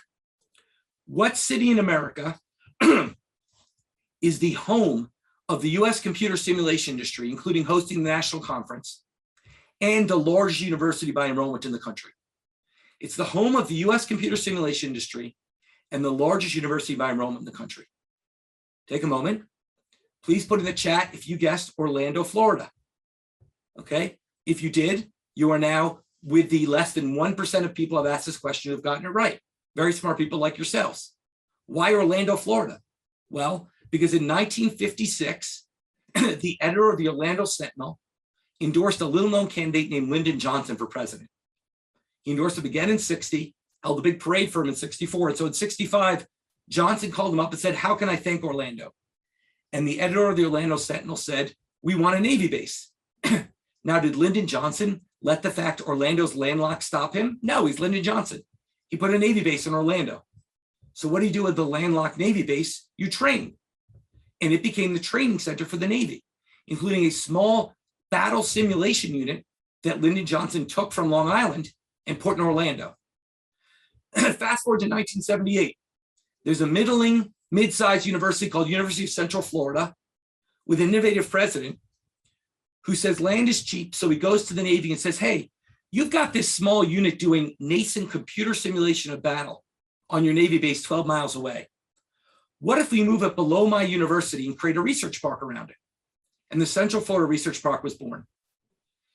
Today, the Central Florida Research Park employs 10,000 people, the majority in private ventures. And East Orange County, 45 minutes from Disney, has added 100,000 jobs over the last 30 years because of this decision to put a Navy base there. We can make new tech hubs. It could be done. There's huge benefits in terms of productivity and jobs. And the way Simon and I suggest we do this is through a tech hub competition. Let's learn from Amazon's HQ2. Amazon's HQ2, remember, many cities applied, but that was a race to the bottom. Cities applied by offering the biggest possible tax breaks to Amazon. And let's have a race to the top, where cities apply by showing that they can be next generation tech hubs. Simon and I are very pleased, and we'll discuss this further, Bill will discuss this further, that legislation moving forward is embodying these principles. The USICA proposes to put a net of $100 billion in new R&D investment into the US. new public R&D investment over a decade. It's a small but positive step. If you look at the scope of what we need, this takes us from 0.6% of GDP to 0.67% of GDP, which is still, and it moves us from 14th in the world to 12th in the world. Okay. Jonathan, can you finish up here? Yeah, I'll finish up. I am finishing. Thank you. Sorry to go on so long. I'm very energized about these things, but it's a step in the right direction, and it includes $10 billion of funding for tech hubs. So I think we're moving in the right direction. I hope PCAST will continue to endorse the nation moving in this direction further. Thank you. Great. Thanks very much. Maryanne, you're up.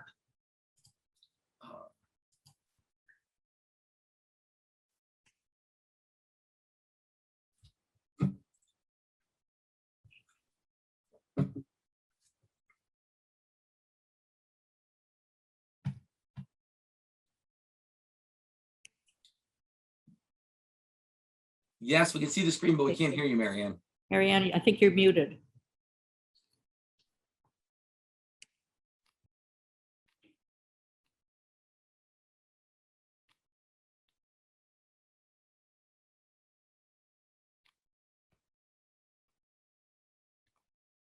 Okay, can you hear me now? We can, thank you. Okay, you think after teaching this way for a year and a half, I would have this system down. But, you know, I'm happy to be here. It's an honor to be here with you today. And Jonathan does a beautiful job of laying out the case for technology-based economic development.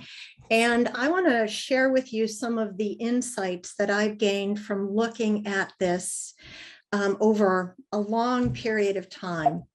And so, boy, I'm not able to advance. This is not great. Here we go.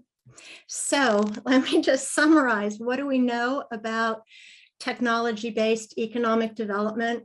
And so, you know, universities are necessary, but they're not sufficient.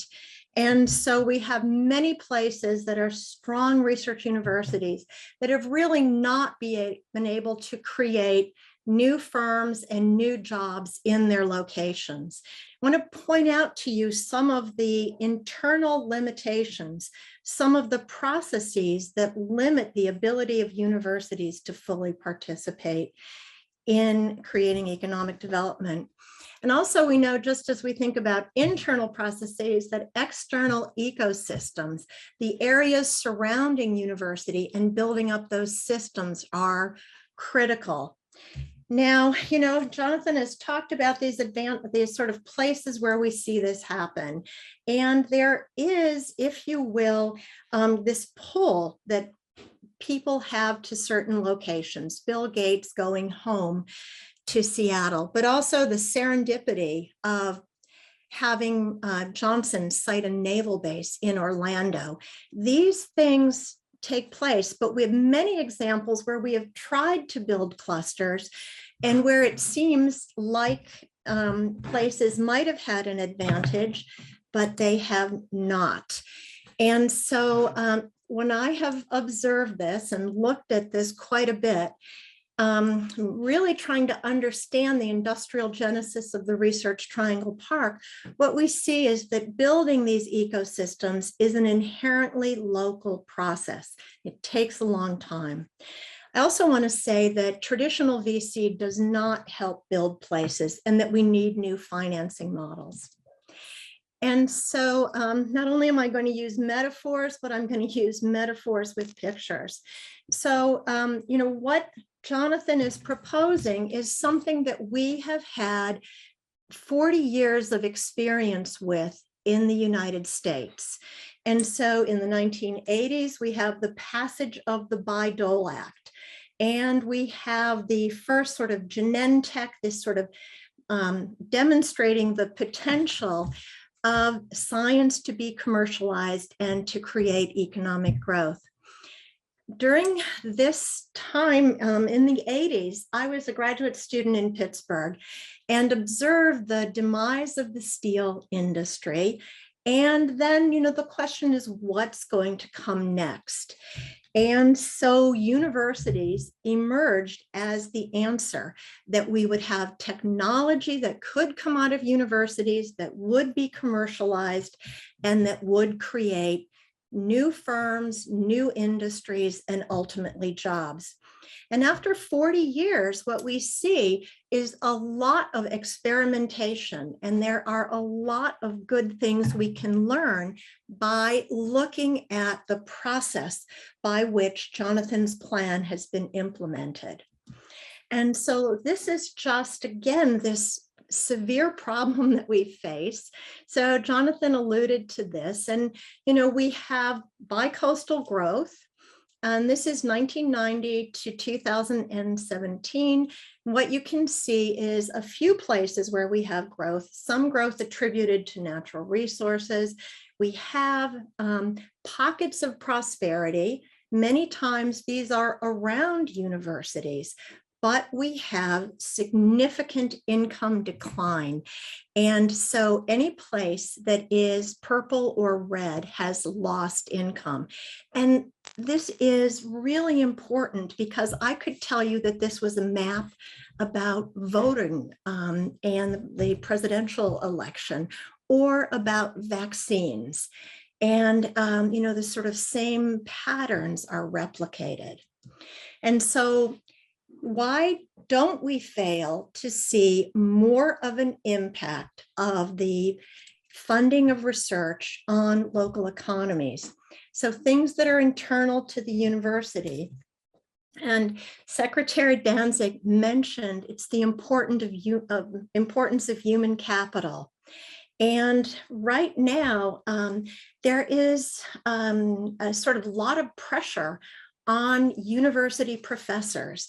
Many of them, in the Chronicle of Higher Education does frequent surveys, that academics feel as if they are on treadmills and not very supported. We can also think of universities as multi-product firms. They're engaged in education, they're engaged in research, and also increasingly these economic development activities. And we get a lot of sort of perverse incentives with the way that we are funding higher education, high rates of indirect costs. And I would love for this committee to look at the problem of indirect cost allocation. So what we see is that basically every research project at a university is paying a different indirect cost, a different contribution. Vice chancellors of research don't feel that their indirect costs are sufficient to cover the actual costs of doing research. And we then have every once in a while these really punitive attempts to limit IDC costs, as we saw with the Trump administration, to a rate that would not be sustainable. I also, this is Donald Stokes' Pasteur's quadrant. And this is a way that we think about research. And increasingly, we have more emphasis on high consideration of use. And then also there is a need for really understanding the basic research. We think about the nation's allocation of resources. Really what we have is a portfolio. And, I think that Andrea Goldsmith raised this concern that we are going to force all universities to be very mimetic, to adopt the same types of processes. And so we see this with an increased reliance on ratings and an increased ability to have to raise funds. What we get is universities not developing something that would allow them to have a competitive advantage, but instead copying one another in lockstep. And then finally, we have this very articulated process for transferring technologies. And this is something that again, a lot of experimentation with over 40 years, but we see that really the majority of offices of technology transfer do not break even, and very few of them are actually making a profit. So this is the fundamental process by which a university is going to take technology from the lab and put it to a greater use. And if this system is not working well, we're not going to get the outcomes that we care about. So very interesting article by Rebecca Eisenberg and Robert Cook Deegan, where they look at universities as the fallen angels of Bayh-Dole. This is very pertinent for PCAST, because if we're going to give universities a lot more money without reforming some of these fundamental internal processes, we will not get the outcomes that we care about. So why are universities fallen angels? Well, rather than using Bayh-Dole as a mechanism to take science, publicly funded science, and put it in the public domain, there is an increasing assertion of intellectual property rights, and increasingly demands that place faculty at odds with their university administration.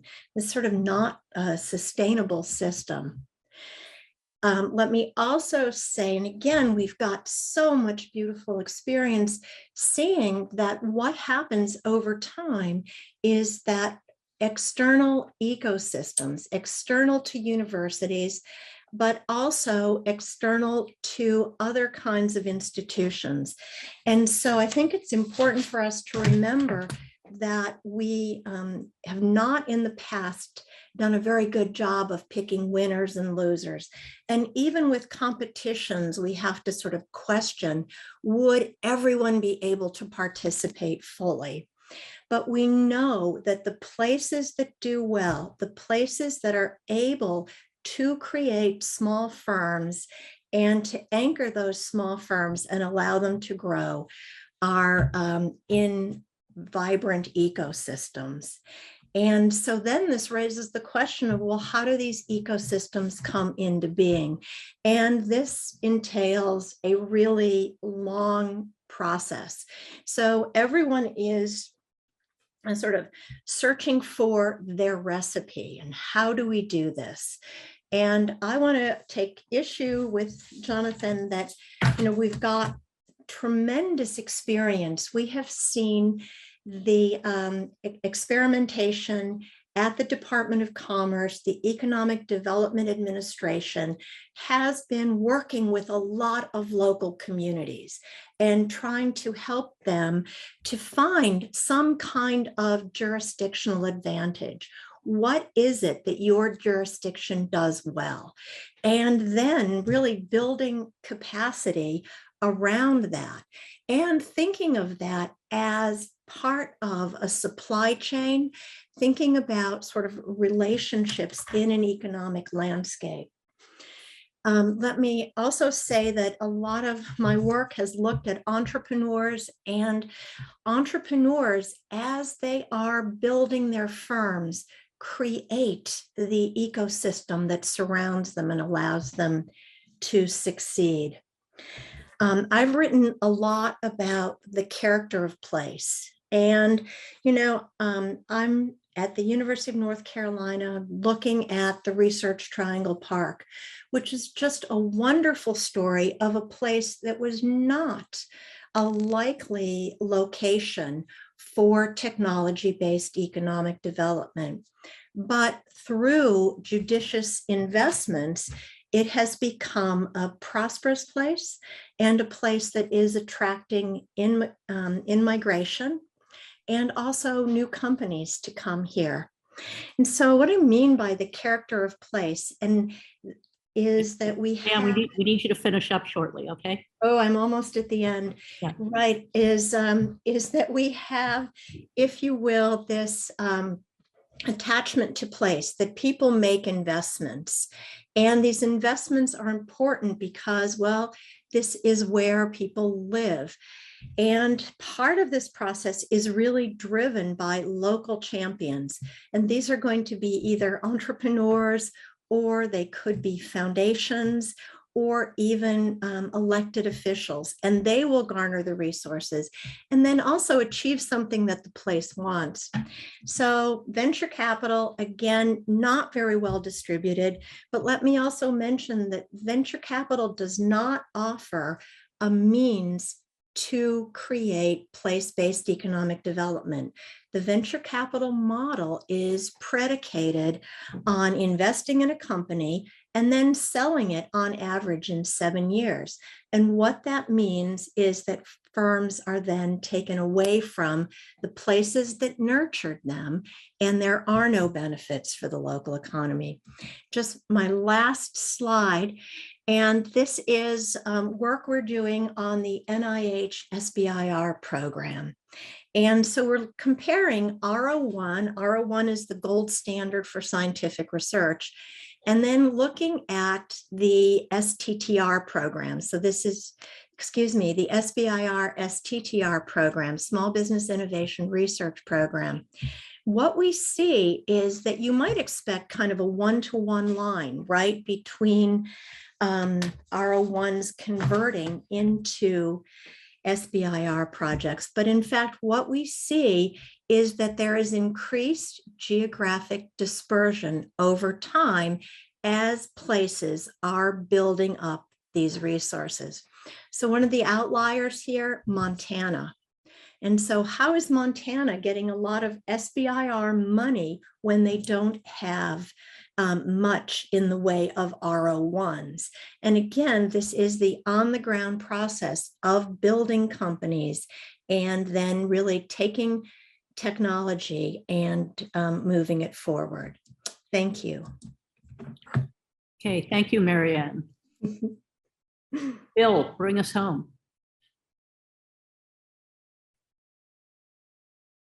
A tall order, Maria. I want to talk about. You're in your element. I'm going to move from place to a different kind of topic, but more akin to what Richard Danzig called assimilation. I'm going to call it by its more derogatory term, industrial policy. And there are a series of industrial policy approaches that the federal government is now undertaking. Frankly, the federal government has avoided industrial policy approaches outside of its defense sector, but it's now pursuing a suite of new programs really at a level that has not been tried before.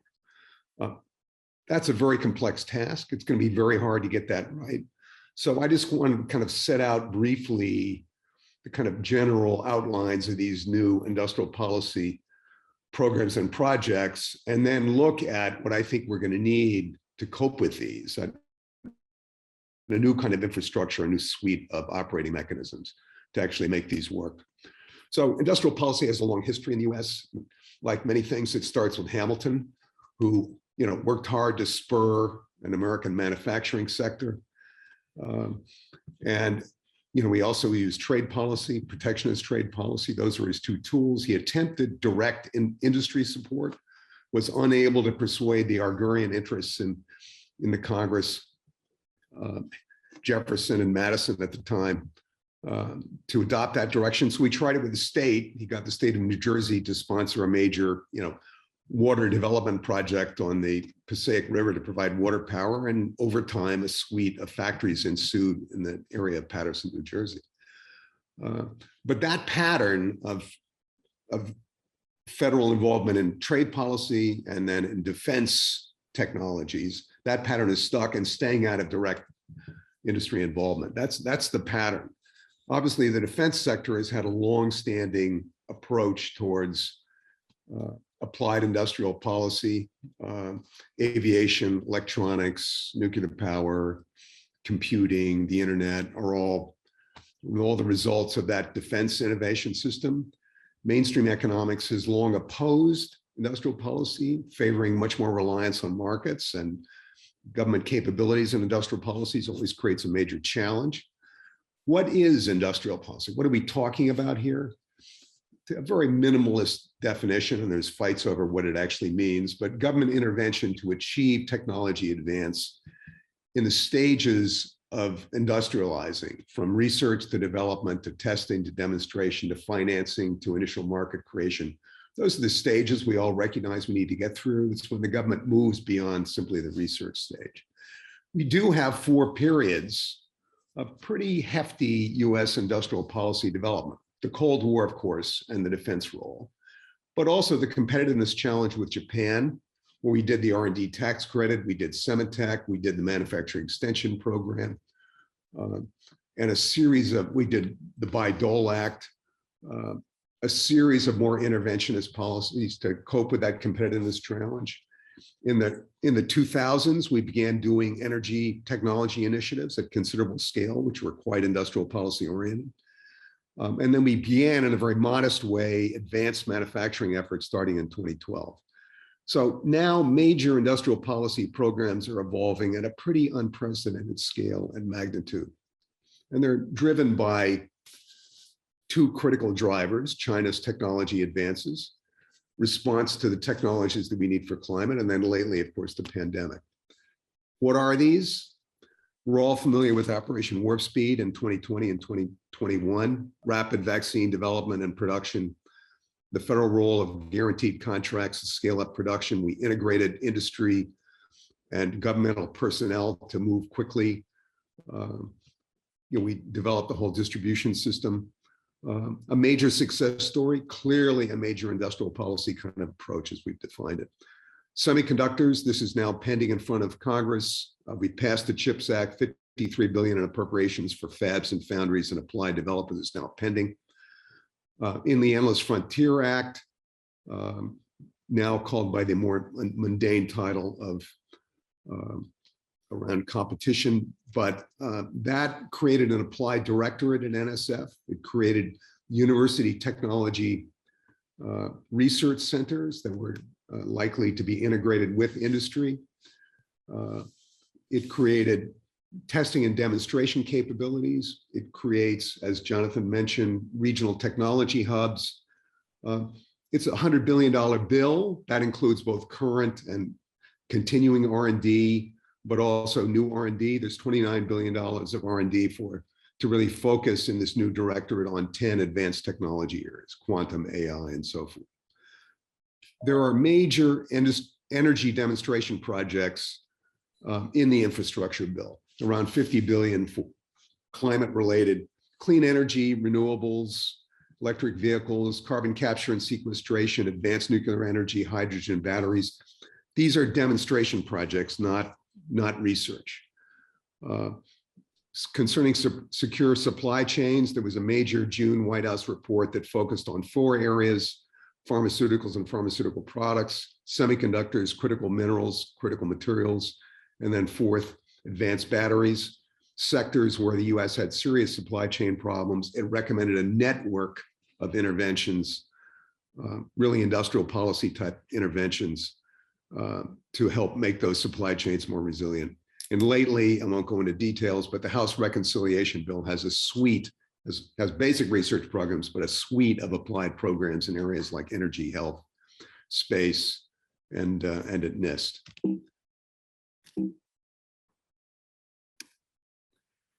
So to look at the innovation framework behind these new sets of policies, you need to look at really 3 things. You need to look at what are the pillars, the current innovation pillars, what are the processes, and then what are the gaps in the current innovation framework. So in the pillars side, just a brief sketchy list, but we have strong basic research across a group of science agencies.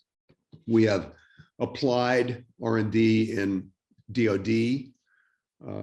We have applied technology development, which is defense dominated. And again, the defense sector is a much smaller part of GDP than it was in the Cold War. So it has less of a broad-based effect than it did then. We're staffing the innovation system. Regarding that, we have strong higher education systems for engineers and science talent. We have very weak technology workforce training systems. Venture capital support, as both my prior speakers have noted, is focused on particular areas. It's not broadly available for hard technologies or manufacturing sectors. Concerning processes, we've got basic R&D agencies that are focused on research, so it's a pretty disconnected system. We've got industry with the applied role, but without, except in defense, much governmental involvement. So we have major gaps. We've got a gap in supplied support outside DoD. We've got a gap in scale-up support, except in certain fields like software and biotech. We've got a financing for technology scale-up gap. We've got a demand market creation gap. We've got a serious set of problems, a gap really around supply chain connectedness. And we've got a manufacturing technology leadership gap. So I'd argue that we're going to need a new kind of infrastructure to cope with this suite of hundreds of billions of dollars they're going to be moving into this industrial policy kind of space. We're going to need new kinds of operating mechanisms, really that amounts to a new infrastructure. And I've listed here, a series of elements that we have to consider in this package. PCAST can only do so many things. You can need to focus on, I think, not every issue, but let me try and lay out the menu of things that I think need to go on that list that we need to consider in a more coherent way than we have in the past. Richard stressed talent. And obviously, we're going to need talent to undertake these kinds of programs, talent that's fluent with applied development, demonstration, and scale up. We don't really have that talent base except at DoD. And we've got a weak system for training the technical workforce. We really need kind of a new cadre of change agents that knows how to operate within these limits. We don't really have that, as Richard noted, in the government. We need better connected science. We need research that can be linked more closely to the develop and scale up stages. We've got agencies that are really disconnected from the applied side, and we need to make those connections better. We're going to need to rebuild the manufacturing foundations, and that means moving towards advanced manufacturing. We've got productivity stagnation in industry. It's at historic lows. It's particularly problematic in small and mid-sized manufacturers that contribute almost half of US output. We've got a rapidly rising deficit in advanced technology goods. So that deficit went from 130 billion in 2019 to 190 billion in 1 year in 2020. We've got advanced manufacturing programs that have started but are seriously underfunded. And that area is not really addressed in the legislation that I ran down, with some exceptions. We've got 16 manufacturing institutes. Total funding for them is about $200 million. That's really in a $2 trillion manufacturing sector, right? Is it at the scale we need? And the underlying issue here is that we can't fix our supply chains on any kind of ongoing basis without strong manufacturing underpinning. We'll just be right back into the same supply chain problems. We need to do a better job of mapping supply chains and filling gaps. And even DoD is weak on this. They're rarely effective beyond the second or third tier. We're going to need a capability for technology testing and demonstration. That's a key industrial stage. We don't do that outside of DoD. It's been a major past weakness in energy technology development. And yet DOE is facing major task and demonstrations now. We're going to have to develop better capability there. We also have an issue about, the magic trio, getting agencies, industry, and universities to work together. We're going to need those linkages. We're going to need those capabilities. We don't really have that in most of our programmatic efforts. We don't have a good system for technology certification and validation, which can really speed technology implementation. FDA operates as a technology validator on the life science side, and FDA approval guarantees a market. We have nothing like that outside the health sciences. Flexible contracting mechanisms. We saw the power of the Defense Production Act and other transaction authority power in Operation Warp Speed. That can be a useful tool. And just to list a couple more, on the financing side, to lower the cost of scale up towards production, We've got a real gap in being able to enable that financing. And then a final piece here would be to better use government procurement to really address the demand side, the initial market creation side. So that's a menu of territory that I think we need to look at.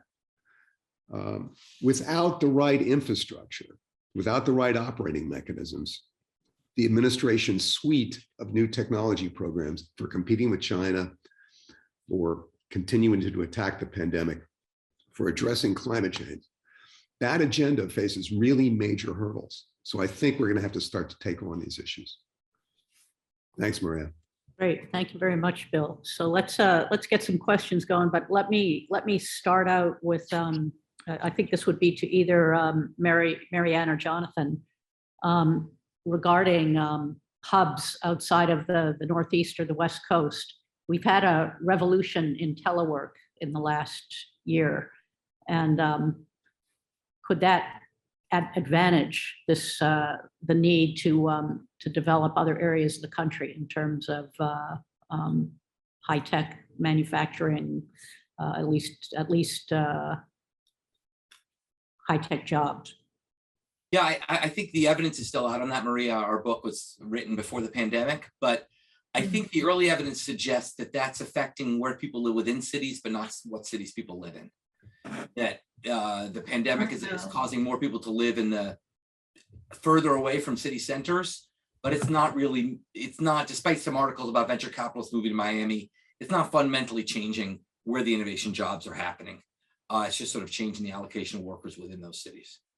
You know, and I would disagree, and this is happening in real time, but there is some evidence that people are choosing to locate outside of these traditional hubs in more micropolitan areas. And here the critical thing is when you have good infrastructure, you can work anywhere. And so it remains to be seen. As Jonathan said, we'd like to be near similar people working on similar kinds of things. So we have a natural sorting going on where people are choosing to locate where they think that they can be more productive. And so only time will tell, but I think that we are seeing this reshuffling of preferences. People simply cannot afford to live in the tech hub cities, and the transportation system is not accommodating them. So there is a movement. Great, thanks. Phil Venables has joined us. Phil.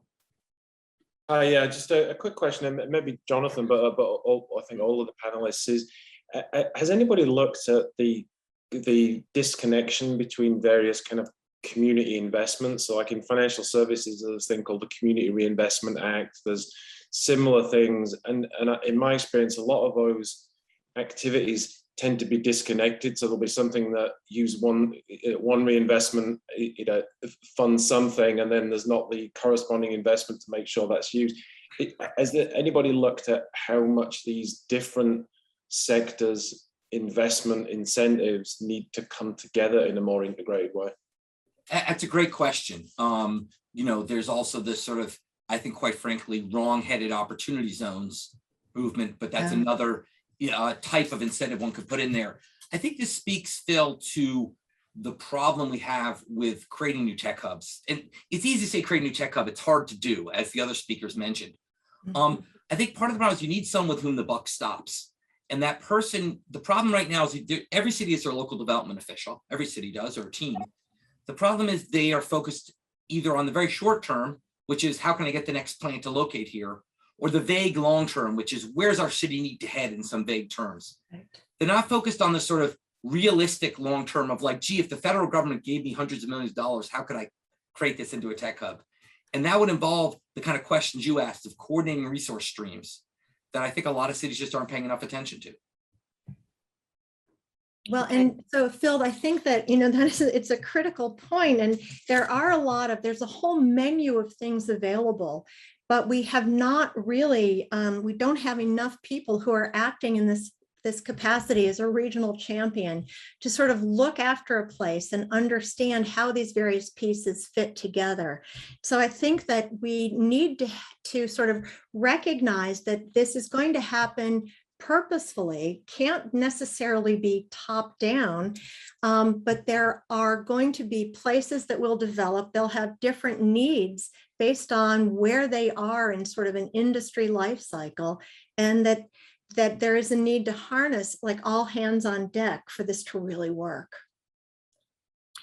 And Phil, just to add one point on the kind of industrial side of this, we don't really have a mechanism for technology scale up. You know, venture is typically early on the seed side, weak on the scale up side in the US. And our entrepreneurs, as Maryanne mentioned, often have to go abroad to get that scale up funding. It's kind of a missing piece in our system. And, you know, there have been proposals. Senator Coons has got a very interesting proposal for, in effect, a new financing mechanism that would help on the scale up stage. There's been talk about the Exim Bank, which provides export financing. Maybe they could have a domestic scale up financing capability. They've already got a line of credit to the tune of $80 billion. They can, they know what a bank is. They know how to do financing. It would be relatively easy. So there are mechanisms that we could apply here on this, I think, very critical scale up stage. And I think that scale up stage feeds right into this regional innovation capability. Without that, we're missing, there's a gap there in our ability to do this regional work. Great. John DeBerry, you're up next. Thanks to all the speakers. Jonathan, you cited many compelling examples of the payoff of public funding of R&D. What you know and what we all know is that there are many more failures for each of those success stories that you identified. Technology doesn't pan out, it takes longer than expected, et cetera, especially when we're trying to be ambitious in these next generation research technologies. So when taken in isolation, you could see that as an example of government waste, but I would argue that that's really a feature of the innovation process and not a bug. But how do you think we can more effectively convey the necessity of those costs in order to grow support for R&D? In your analysis, do you look at all at how we can try to frame those research areas that are going to be risky and aren't going to pay off, but that are required in parallel with the areas that fundamentally succeed? John, you've immediately hit on the single biggest weakness of my argument. And the best way to describe it is if a venture capitalist is successful in 1 out of 10 investments, he's a hero. If a senator is successful in 9 out of 10 investments, he gets called before Congress. Basically, it's the Solyndra point. Remember, Solyndra is 1.3% of President Obama's green energy investments. The other 98.7% was incredibly successful, but I would talk about Solyndra. I think this is the single biggest challenge, which is recognizing that we have to take a portfolio approach, like venture capitalists do, to investing in risky assets as a government. And honestly, I don't have a great answer, but I think this is exactly where places like PCAST can play such an important role, which is recognizing to people that scientific advance involves fundamentally failure. If you don't fail most of the time, you're not taking enough risk. And I think, John, you're absolutely right. This is a critical issue that that folks like PCAST need to really take on and explain to the world that this is, we can't highlight the one failure that gets on 60 Minutes. We have to focus on the broad portfolio we're working on. And John, may I just offer also that we don't have to just explain to people, but we have to demonstrate that there is benefit to them and benefit in jobs. And this is where, you know, I mean, I love Bill's emphasis on thinking about industrial policy, because all of those people I showed you whose income has declined, I mean, they're very, very skeptical. And so we need ways of being more inclusive. And I think it is demonstration effects. Right. Sue Desmond-Hellman. Well, thanks to all the panelists. And I just want to particularly agree with your input on geographic and talent diversity. Like Maria, I hope that working from home means that it doesn't really matter where you live, but you can work. But I had a comment and a question, and they they really come from a place of having spent an unusual decade, the first half as president at Genentech and the second half as chancellor at UCSF. And so the comment I have is on Jonathan, on your metric of papers published. When you're in a private industry, when you're in a company, your metric is drugs approved. Your metric is how many women with breast cancer benefited, how many people who needed a vaccine got the vaccine. And so it's traditional that often you don't even get your name on publications. That's changing happily. But I think I would encourage you to make sure that your metric isn't leaving off a lot of really wonderful translational science and applied science at companies, because I think biotech and pharma are actually pretty healthy. My question, and I'm worried that it'll sound cynical, but I don't mean to be cynical. How much of everything we're talking about is driven by a critical fact? And that is that money drives where people go get jobs. If there's no money in biotech, if there's no money in AI, if there's no money, the most talented students won't sign up for that. So how do you think about that really clear fact, whether it's public or private, that money drives talent, drives innovation? Yeah, so great point, Sue. Let me respond and let others. On your first point, private R&D is a critical part of what I'm talking about. What I'm talking about is the fact that there's not enough of it. Every single drug developed in the 21st century has its basis in NIH research. We need to do more. The rate of return on NIH research is huge, and we should do a lot more of it. And that would involve a lot, that would create a lot more follow-on private R&D. But the basic science, that's the core of what Genentech and other companies accomplished, came from NIH-funded research at its start. And more NIH-funded research would create more opportunities. I also think it is important to point out, it comes to the debate going right now about pharma pricing regulation, that there's still failures in the pharma sector in terms of the kind of drugs they pursue. There's too much pursuit of drugs that extend cancer patients' life a week and not enough about antimicrobial resistance and vaccines. And I think the government does have a role to play as well, not just at the NIH level, but downstream in terms of making sure that pharmaceutical development goes in the directions that are most productive for society. So that's my little soapbox on that. On your second point, look, I'm an economist. It's all about money. It is about money. The great economist Richard Friedman from Harvard spent his career showing how people choose their majors based on where earnings will be highest at that point in time. And I think at the end of the day, that's not a problem. But the point is that the reason that all these graduates we poll want to go to these same cities is because that's where the high value added jobs are. And those high value added jobs, and I really disagree with Maryanne on this. I don't think that's going to change after the pandemic. It's not like people are going to suddenly flood to Ames, Iowa. I think unless they realize that being in Ames, Iowa, there's lots of other young technology people they can date there. There's lots of good coffee shops they can go to, and there's lots of venture capital to promote the companies they can build from their research, as well as top universities. It has to all come together. It needs what we call a jumpstart in the book. And I really think that it's going to need more than just hoping it grows organically. We're going to need real government initiative to make sure that people follow the dollars to places that aren't these superstar cities. Great. Joe Chiani. Thank you. Great presentations. A couple of comments and a question. Years ago, we tried to start companies in Lexington, Kentucky, with the idea that, look, smart people come from everywhere. One of the things we noticed that hurt our ability to do what we wanted to do is you need an ecosystem of angel investors that are sophisticated. VC money and big money isn't enough, because if the local community doesn't have angel investors that can withstand failure, it's hard to get companies going. The second comment, as we look at from the COVID problem, having all of these employees working remotely, there's some opportunities and there's some dangers. The opportunities, of course, is that maybe American companies can tap into employees, STEM employees from all over the world. But the danger too is that US jobs might go away. So I think we have to kind of be careful with that. But my question is, any correlation between some of the decline you've seen and the weakening of patents? Over a decade ago, the Supreme Court took away some of the powers of patents, injunction, damages, and then you had the American Invents Act that further eroded some of those strength of our patent system. Have you looked at that? Any of you?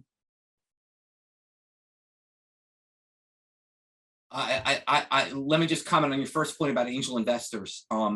I think that's a great point. Once again, capital is a theme of this discussion among all of us, that you need a rich capital infrastructure. Capital is surprisingly local. We think as economists, we think capital is global, but it's surprisingly local in that people seem to want to invest in venture capitalists seem to want to be where the investments are. And there's a lot of money in places where really we need to release to these kinds of angel investments. And I think we need those kind of opportunities to rise. I think the money's there. It's just not finding its way to the opportunities. In terms of patents, I don't really have anything to add. I don't know if the other speakers do. I can't really add much on patents, but let me just emphasize that we've got, again, a very serious scale-up problem. Invented here, produced there is an ongoing problem in the U.S. system. If we were inventing here and producing here of the output of our R&D system, our economy would be a lot stronger, and the red-blue divide that Maryanne so thoughtfully showed in her slide would be a lot less painful. We lost almost 6 million manufacturing jobs in the decade between 2000 and 2010, 1/3 of the manufacturing workforce. Those were good jobs, right? Manufacturing jobs tend to scale up and create additional jobs. They create a lot of indirect jobs as well as their own direct jobs, much more so than a service job does. And by hitting that sector, which is important to bringing technologies about and implementing them, we really created a real gap in our overall system and our system of having innovation realized for gains here. So I think a lot more attention on, as I was saying, on this whole scale-up problem is going to be really critical. And again, let me tie it to the ability to do regional investment, right? To do regional renewal. The scale-up task could be a very beneficial task in lots of areas that are not necessarily going to be the centers of AI research. But the jobs of the future they're not going to come from software, right? The jobs of the future are not going to come from biotech. Those are not big job creating sectors, but that's where our venture capital is going into. We're going to need a different way of scaling things up, including some attention to job creation behind it. Great. And so let me just mention, Joe, also that I think, I don't know if this falls in the purview of this committee, but, what we see is you talked about angel investors. Then we have the SBIR program, America's Seed Fund. But beyond that, we don't have much to support this scale up of companies. And we have, so many limitations. And so I think Bill had mentioned the importance of procurement policy. And so again, providing a guaranteed market for some of these technology firms would help them a lot. But financing is a perennial problem. And, it is just technologies becoming more and more expensive while we do not have those resources available. Biotech is one area, but also we see so much investment in IT. And those are just even fewer jobs. And so we really need more energy investment, semiconductor investment, going after those specific sectors where we have a strategic need, but we could also develop an advantage. And IP, IP is very complicated, and that could be something that your group could look at. And I'm happy to make some recommendations for other people to consider, but there are a lot of concerns about patent thickets that prevent people from moving in certain areas because they know that there will be litigation. if they enter an area where someone else has quite a few patents. And so it does hinder competitiveness, and it does hinder small companies specifically. Okay, John Levin. I think Paula Hammond has had her hand up for quite some time and has been Okay. at the front of the line. I'm trying to get to the people that haven't asked a question yet. So. Okay, thanks. So thanks for the great presentations. The question I have is the topics that you all are talking about sort of raising R&D spending and regional development. Many parts of the government this sort of touches many parts of the government, many agencies, and I'm curious as to whether you have thoughts as we think about possible PCAST projects about what agencies within the federal government we might look at to target recommendations or particular programs that we might, think about. What levers you think might be the most impactful?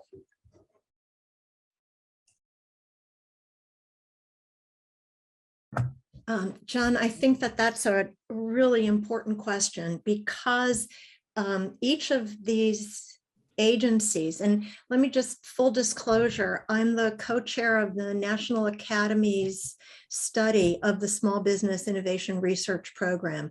We've released our report on DOE. We're currently working on NIH, and then also looking at NSF.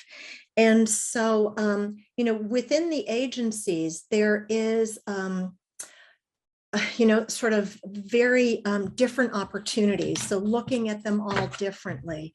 And even within NIH, it's really sort of 24 different SBIR programs because there's so much heterogeneity. I think if you could cut through, some of these differences, streamline processes that make it more difficult for firms. Let me mention also the Small Business Innovation Research Program comes out of an old artifact from the 1980s, David Birch's work that found that small firms grew faster and they were creating a lot of jobs in the economy. It's really not small firms, it's young firms. And we have this sort of SBIR program in the SBA. And, SBA is a good organization, but they are much more focused on small and medium-sized firms. And so we could think of reorganizing and looking at sort of innovation, and Innovation Canada as an example, where we could think about what are all of the things that prevent this system from working well. I mean, a lot of my work is focused on within universities and these processes, and the things that exist within local places that are successful or those that fail. But I think understanding these incentives, but then also bottlenecks at agencies would really go a long way in reforming the system. I mean, I'm not convinced it's, throwing a lot more money at things, but really doing things in a smarter way and reforming.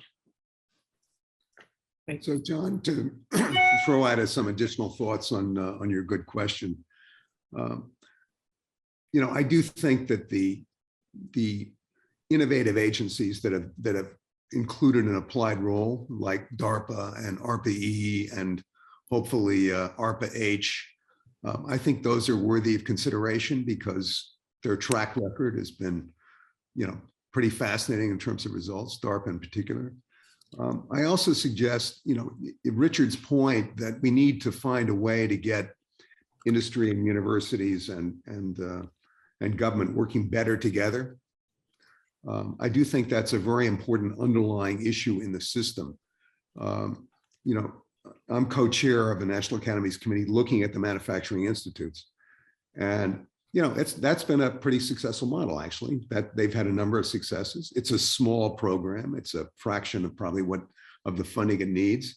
But it is an interesting arena where all three of those entities come together to run these institutions. We don't have that elsewhere in government. So it's an experimental ground to take a look at that model and see what kind of approaches work for it. Okay, Bill Press, you're next. Thanks. So I don't doubt that there is a problem in finding financing for the scale-up phases of company, but I don't really understand why capital markets and capital formation fails there. Because I mean, especially if you take right now, where we have enormous amounts of capital chasing stocks to levels that they shouldn't be chasing.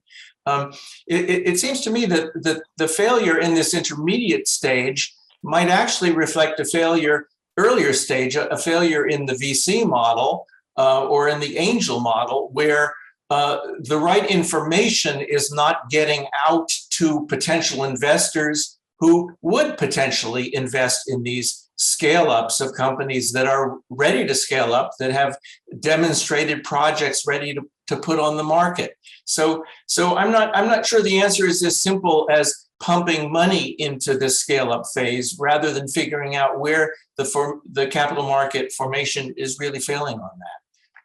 You know, that's an excellent question, and one that bothered me a lot as I thought about this.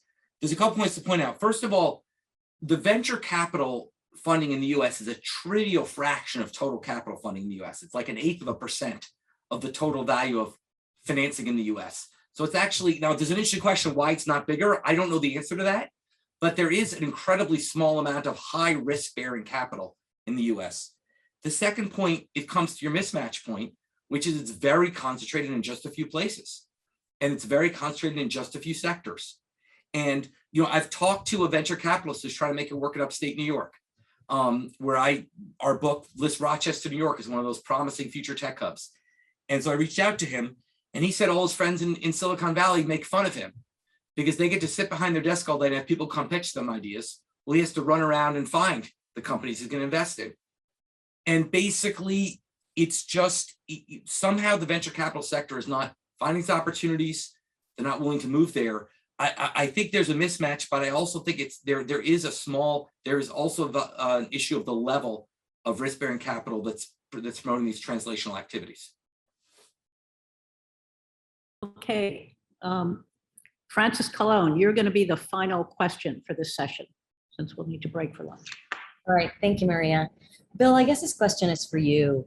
I'm very focused on the fact that we're hopefully, potentially, optimistically going to pass a big infrastructure bill and a reconciliation bill in the next couple of weeks that, as you well said, will require an infrastructure from the government to implement and make functional. And I was wondering if you have given further thought to specifically what parts of those bills PCAST might focus in on in terms of removing barriers to really ensure that those elements of those bills benefit all elements of our society and addresses many of the things we've been talking about this morning. Sure. I mean, each one of those pieces is different and kind of has a different focus, Francis, as you know. So, you know, we could kind of pick from that menu, and a lot of that is going to be coming in your direction. And to make these programs successful, I think we're going to really need to think some of these underlying infrastructure issues through. You know, for example, in the Endless Frontier Act, there's, in the Senate version, there's $29 billion for this new directorate, which is going to create, you know, university tech centers, which look like they will be allied with industry, and the innovation hubs that Jonathan's been talking about, and a testing and demonstration capability. And it's going to do this within a new directorate. And, you know, I've been involved in creating new organizations within government. You know, I've been involved in some of the DARPA clone efforts. Very successful clones were created at ARPA-E and at IARPA. An unsuccessful clone was created at HSARPA. Getting that directorate right so that the programs that it's got to administer is going to be very, very key. And it's landing in a place that does not do applied work, right? And, you know, the NIH director is well aware of what some of these issues are, but there's going to be a lot of responsibility in that new directorate to take on a different set of tasks, and it's going to have a different kind of organizational model rather than traditional peer review of basic research. So getting that directorate right, I think, could really use some insights from PCAST and the wealth of experience obviously strong university, but also important industry insights that you've got in the gathered group. So if we create these institutions, they tend to be long-lived. Institutions lock in the culture very, very early in their experience, and getting the right leadership in that directorate and getting the right roadmaps for how they're going to organize themselves and pursue these complex technology tests. They're being handed 10 hot potato technology areas where the public is going to want to see results. Getting that organizational model is going to be really critical. Right. Thank you. Okay, Jonathan, Maryanne, Bill, the insights were incredible. Thank you so much for sharing them with us. We're going to take a break for lunch now. We will reconvene at 1:35 when we'll be talking to agency officials.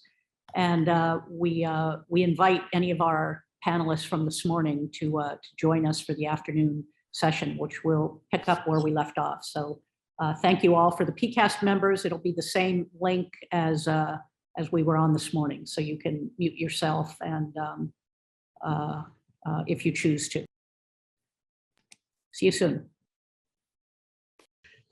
This morning, we had, I thought, some extremely interesting presentations to deal with the competitive landscape. And in the panel session, Bill Bonvillian made reference to a number of the bills, actions, activities that were taking place in Congress and the executive branch, et cetera. And I want to, in particular, mention the Innovation and Competitiveness Act, previously the Endless Frontiers Act, which is in the Senate, and the NSF for the Future Act that came out of the House, which have many similar elements.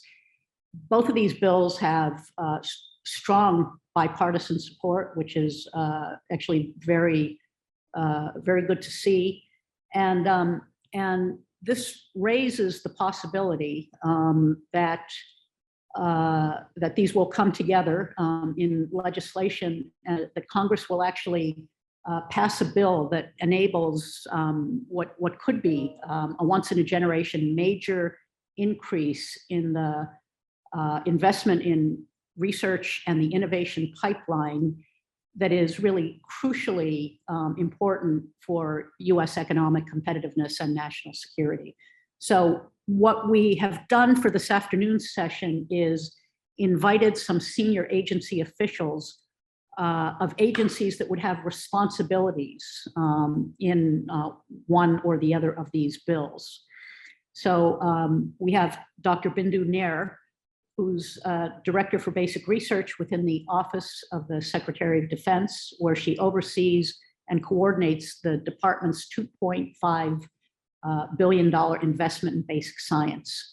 She worked as a Deputy Director at OSD for Human Performance Training and Biosystems Directorate. Previously, she held positions within the Department of the Army with oversight responsibilities for science and technology program in power and energy. Don Graves is the 19th Deputy Secretary of Commerce. Deputy Secretary Graves has decades of experience at the private sector, government, and nonprofits to bring to the Department of Commerce. Most recently, he served as a counselor to President Biden during the campaign. And prior to that, he served as an executive vice president and head of corporate responsibility and community relations at KeyBank. During the Obama-Biden administration, he served as counselor and domestic and economic policy director for then Vice President Biden. And he was previously appointed by President Obama as executive director of the President's Council on Jobs and Competitiveness, and led the federal government's effort in the economic recovery of the city of Detroit. Very important. Finally, we will have the Honorable Sethuraman Panchanathan, who is a computer scientist and engineer and the 15th director of the National Science Foundation. Prior to joining NSF, Dr. Panchanathan served on the National Science Board. Additionally, he served on the National Advisory Council on Innovation and Entrepreneurship. He was chair of the Council of Research of the Association of Public and Land Grant Universities, and co-chair of the Extreme Innovation Task Force of the Global Federation of Competitiveness Councils. Dr. Panchanathan previously served as Executive Vice President of Arizona State University, their knowledge enterprise, where he was also the Chief Research and Innovation Officer. And we've had some scheduling constraints in putting this session together. So what we're going to do is we're going to ask Dr. Nair to give about 15 minutes worth of remarks, and we'll have some discussion. Then at 2 o'clock, Mr. Graves will be on, and he will give his remarks, and then we will have some discussion until he leaves at 2:30. And then finally, after that, Dr. Panchanathan will give his remarks, and then he and Dr. Nair will be available for follow-on discussion. So, so Bindu, I will turn it over to you. Thank you for being with us today. Thank you, Maria. Good afternoon, everyone. My name is Bindu Nair, and I am the Director of Basic Research at Department of Defense. It is my pleasure and deep honor to be here today to talk with you about science from my lens here at the DoD. Worldwide competition for technological advantage has never been more fierce, and it is imperative to the DoD that we are the first to identify new scientific areas, build on science, and enjoy the fruits of our scientific investments, both to prevent technological surprise and to enrich our instruments of national power, both economic and national security. So I'd like to talk to you today about the global scientific commons.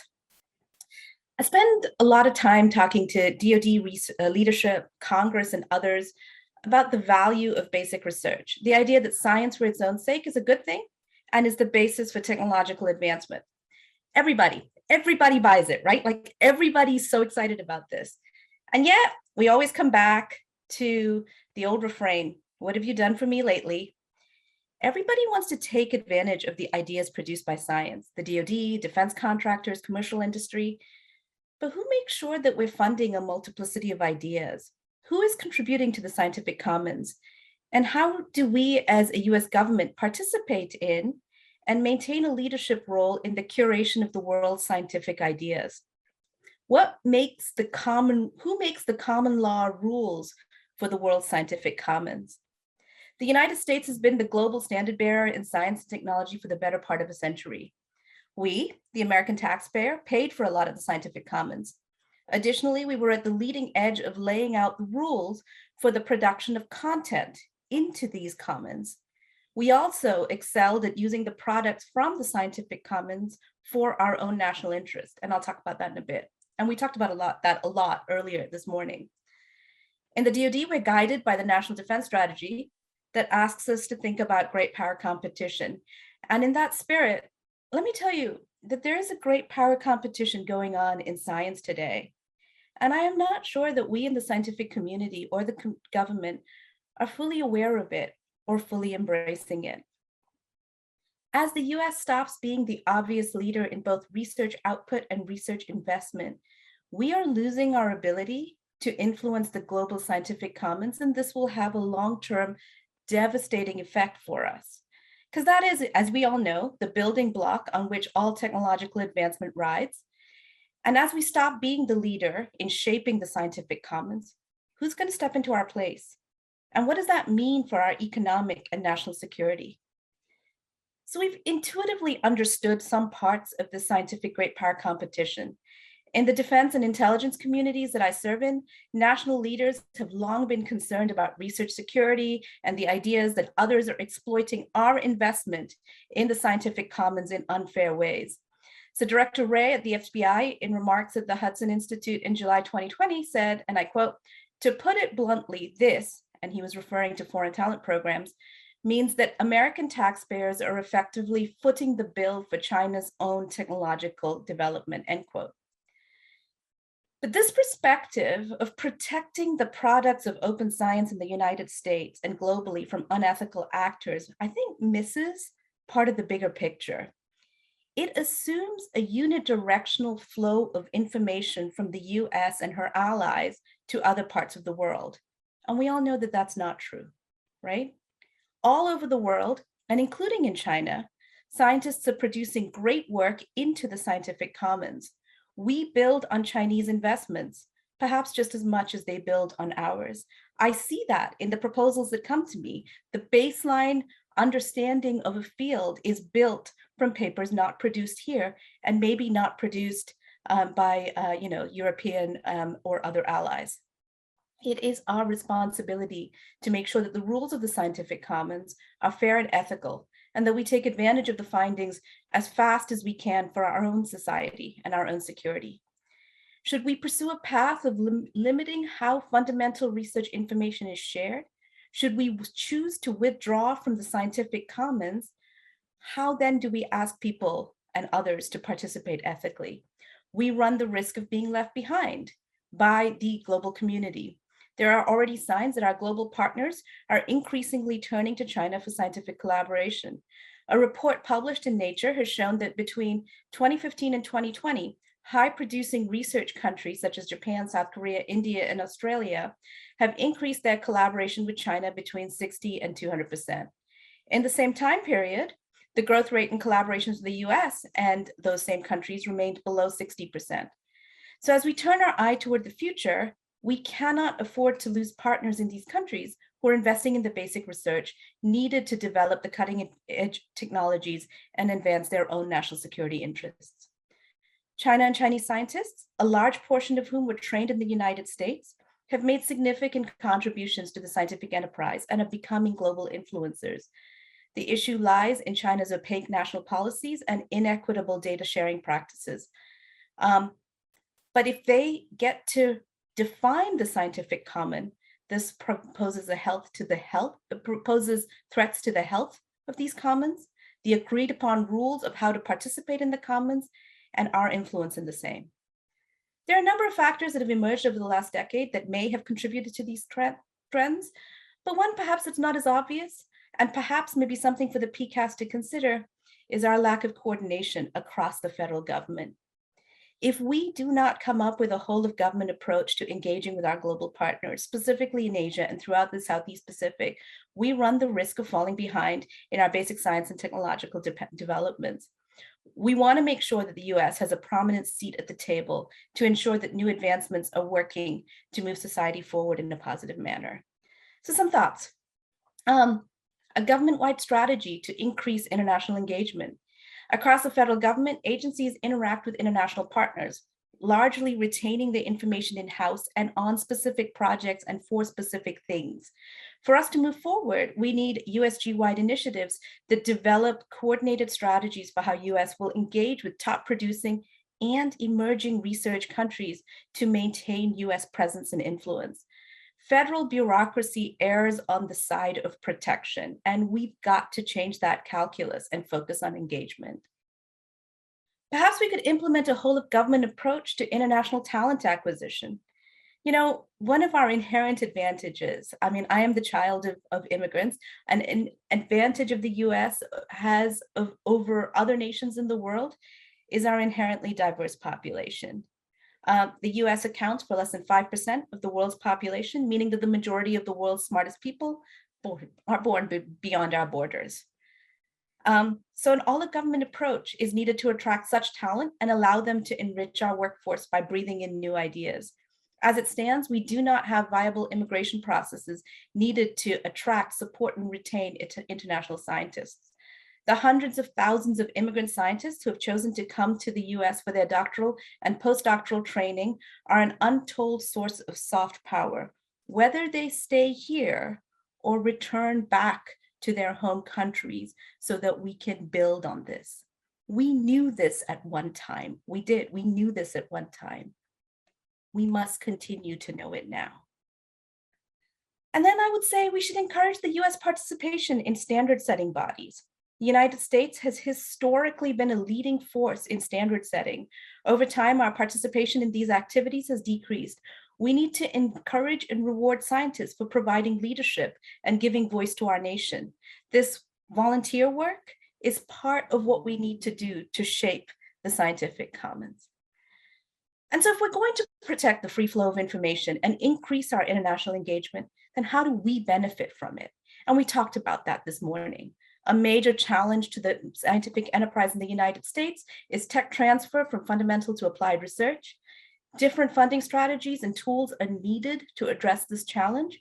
And we see this in most, I think, in areas of huge importance to the DoD. Hardware. We do okay on software in the country.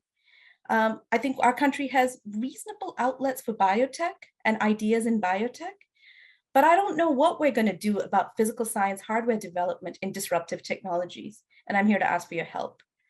There is another commons here. It is the investment we need to make as a country before the instantiation of scientific ideas in the physical sciences can be proven enough to make them attractive to private investors. There is a vast scientific pre-competitive infrastructure that we need to build and modernize so we can take advantage quickly of the products of science. This has to be a part of Build Back Better, and I know we've spent a lot of time talking about that this morning. We've got to break the current state of affairs where science is created in the US, but technology, or at least the reduction to practice, is developed and manufactured elsewhere. So 2 things I'd leave you with. First, we've had far smarter people than me talk about this morning about investing in infrastructure that supports innovation at multiple scales. The role of supporting technology and ideas, the ability, diagnostics, the ability to perform precise and detailed measurements. This can include small devices relying on the development in other fields such as quantum sensing, but it can also mean large facilities, for example, DOE facilities. Such diagnostics play an important role in understanding how materials behave, especially the ones leading to transformative capabilities, quantum materials, advanced batteries, superalloys, etc., which can lead to much greater ability to design devices and manufacture them. But how do we choose how much risk we take in building these facilities? Who gets to use them? How much do we listen to what industry is telling us? How do we partner with industry and venture capital and yet work on upending their roadmaps? How do we explore paths away from the tyranny of silicon, right? Unlike in 200K grants that we can spread around to a multiplicity of ideas, we have to have a focus and a strategy here. Who makes those bets? Who invests in those commons? And who is the trusted entity that polices these commons? And just as I close, a word on build. A lot is embedded into the word build, but what does that mean? And it implies an object, the ability to produce an object. But it's important to recognize that the ever-increasing role of information that is associated with that process and the process itself. Semiconductors may be the archetypical example of objects designed to process information, but the link is not unidirectional, right? Information technology, in particular, machine learning and AI, is now used to design computer chips. Soon, AI will be able to design quantum processes and networks. Neuromorphic computing blends information and materials, and this sort of co-design is bound to become a mainstay. Additive manufacturing will progress with the ability to include highly precise diagnostics and automated and distributed control and decision-making. And finally, biotechnology provides completely new approaches to manufacturing, processing, sensing, maintenance, and multifunctionality, where information is encoded into the genetic strands for the control of reaction networks. In summary, BUILD includes a wide-ranging, extremely multidisciplinary ecosystem of science and technology, and we have to reimagine what our pre-competitive scientific infrastructure should look like. Thank you for your interest in hearing about this perspective and the scientific commons. Hopefully, we can have a little bit of a chat about it now in a little while. But I do believe these commons here and globally are something we need to invest in, spend our time on, and come up with a strategy for. Happy to chat more about this today and going forward. Thank you, Maria. I think you're on mute still. Okay, thank you for that. Thank you for those great comments. So Bindu, we'll have some questions for you until Deputy Secretary Graves shows up. So let's see. We've got a question from Saul Perlmutter to start things off. Okay. So thank you for that very helpful presentation. I was just, from our point of view, are there things that you've been thinking about that we could recommend, or that we could research and recommend that you think could make a big difference in this issue of the scientific global commons? So I think that we have different authorities in the different parts of the federal government. Like, for example, DoD funds researchers abroad all the time, you know? And so we can get to know them and get to know what's going on in their laboratories.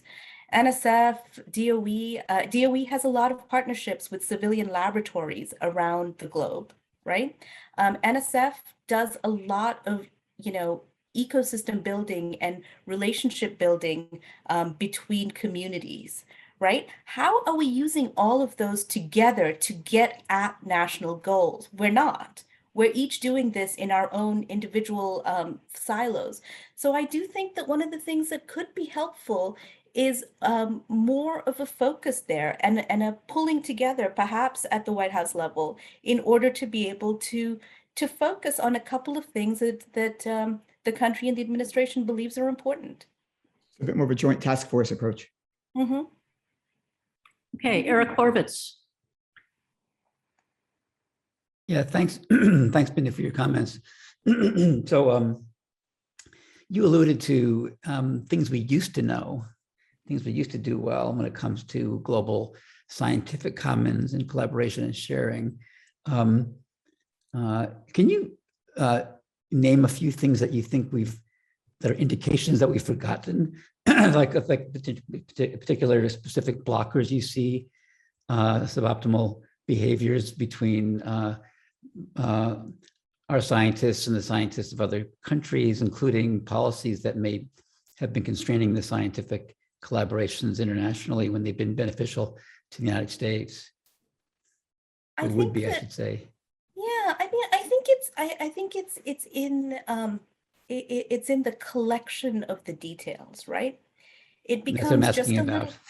Yeah, it's just it becomes harder to go to international conferences if you're a government scientist. Just a little bit harder, right? There's just a little bit more review on various things before you can make a decision to move forward. There is less interest in having you participate in a scientific standard setting body, for example. There's just a little bit less interest in, or if you are funding somebody abroad, there's just a little bit more scrutiny associated with why are you funding them rather than somebody at home. There's all these questions that pop up about, well, do you want just US scientists working on that particular problem or question? There's this question about, are foreign scientists or even US scientists that are being coerced by a foreign government stealing intellectual property? All of these things together have this have the joint. What we end up with is sort of saying it's easier to work in our own bubble, right? Or breaking that bubble and opening it up is just a little bit harder, and somebody has to really want to do it. And I think that we're seeing that in small policies, in travel policies, in what grants will cover and not cover, and it snowballs. Okay, John DeBeery. Thanks, Bindu. I have maybe a related question. I wonder how you think about the balance between a desire for openness in the knowledge commons, as you described it, with real national security interests in certain areas. An area close to me in hypersonics, there's a lot of hand-wringing about bringing in and wanting to engage students who are non-US citizens, but it's in a research topic that does have very clear national security implications. Any advice for us on how we should move forward thinking about that? I think that the DoD, I'm very proud of being from the DoD, because I think that we do an incredibly good job at our program officers are actually incredibly good at figuring out what are those boundaries between what do we need to get all people to think about, and what do we need to keep inside the wire and at home? And I think that that relationship between the program manager and the principal investigator, that's a human relationship, right? And that is one of the strongest ways, more than policy, more than writing things down and saying, thou shalt not do X or Y or Z. It is that interaction between the department and the principal investigators that it funds that can really be the sort of, in my mind, the saving grace. So it is not a question of saying, foreign nationals should not be allowed to work on hypersonics projects. It is for the program officer to determine this is something that should go out as fundamental research, and therefore I should be willing to take the risk of having it perhaps, knowledge be distributed, versus this is a project that I don't think I can take that risk on. And if you find something unexpected, and we actually had this, I had a Vannevar Bush fellow at Texas, right? And he was doing just some math and some sort of fancy math. And what he came up with was some code changes that we ended up actually instantiating in a lot of our systems. And he chose not to publish it. That was not because he was told not to do it. That was not for any reason other than he had a good relationship with the program officer and understood where that could go, and he made the choice himself. So it was not by policy, it's not by directive, it really is by engaging our program officers and our principal investigators to understand this ecosystem. Okay, Paula Hammond, you're next. Yes, thanks, Bindu. That was great. And I love the idea of embracing international collaborations as we begin to spend more on innovation infrastructure. Should we pursue some targeted relationships in certain areas, perhaps in consultation with experts in those fields where we know there may be an international collaboration that can be a game-changing interaction? Hi, Paul. So the last time I'll say in the for total honesty and transparency, the last time I spoke with Paula and a bunch of her colleagues, I was defending my thesis. So Paula was my my thesis advisor back. It was just what, 2 years ago, Paula, something like that. And yeah, but I will say this, right? I think that there are different strategies we need for people who are producing great science right now and people who could be producing great science in the future. And we see that other countries are taking a targeted approach and doing things differently for those different categories. And we should follow the same. I think we should be doing exactly the same thing. I think that there is definitely ways to engage in, say, in Africa and in South America that are associated not just with the technology, but with where the future of the technology may go, right? Or science may go. And then there is, like, of course, places like, we want to go to 6G and 7G and NG. And so we might want to be focusing in on, on some of our European partners there. So it depends on the field. It depends on what we're trying to do exactly. But I don't think we should forget about emerging powers or emerging scientific powers as we think about that. Okay, thank you. So, Bindu, Deputy Secretary Graves is here, so we're going to move over to him. But before we do, I just want to make an exclamation point to your presentation, where you're essentially telling us that the global activities and interactions of the United States are crucial to national competitiveness at home, and so I think that's an important point that you've given to us that I just wanted to underscore. Okay, so Deputy Secretary Graves, can you give us your remarks now? Thank you. Well, hello, everyone. It's so great to be here with you at the inaugural meeting of the PCAST. It's great to be with so many friends and former colleagues. Thank you, Dr. Zuber, for your leadership, along with my friend Eric Lander, Dr. Lander, and also Dr. Arnold. Addressing America's most pressing issues with policies that are driven by science, data, and facts, as you know, is a top priority of this administration. It's why the president rechartered PCAST within his first week of office. It's a testament to how firmly he believes in that priority and how important you all are to shaping our policies and the work that we do. So I just want to say to start, thank you for your service at this really critical time for our nation, for our economic recovery, for the work that you're going to do. Today, I want to focus my time on the work that we're doing here at the Department of Commerce to really strengthen America's economic competitiveness, to find ways to drive innovation so that our workers and our companies can succeed on the global stage, building off a little bit of what you were just discussing. As you know, this is a central component to the President's Build Back Better agenda. To be competitive overseas, we believe that we need to prioritize investments in our people, our infrastructure, our technology, and our supply chains at home, and that will allow us to compete with the rest of the world. The last thing that I think any of us wants is to be dependent on foreign countries that don't share our values. So for today's discussion, I'll touch on two specific areas that we're focused on here at the Department of Commerce. First is advancing innovation in critical and emerging technologies, something I know that many of you have spent a lot of time on. It's also something that the Commerce Department has a lot of experience in. For years, the US has underinvested in the fundamental building blocks of innovation, R&D, commercialization, and entrepreneurship.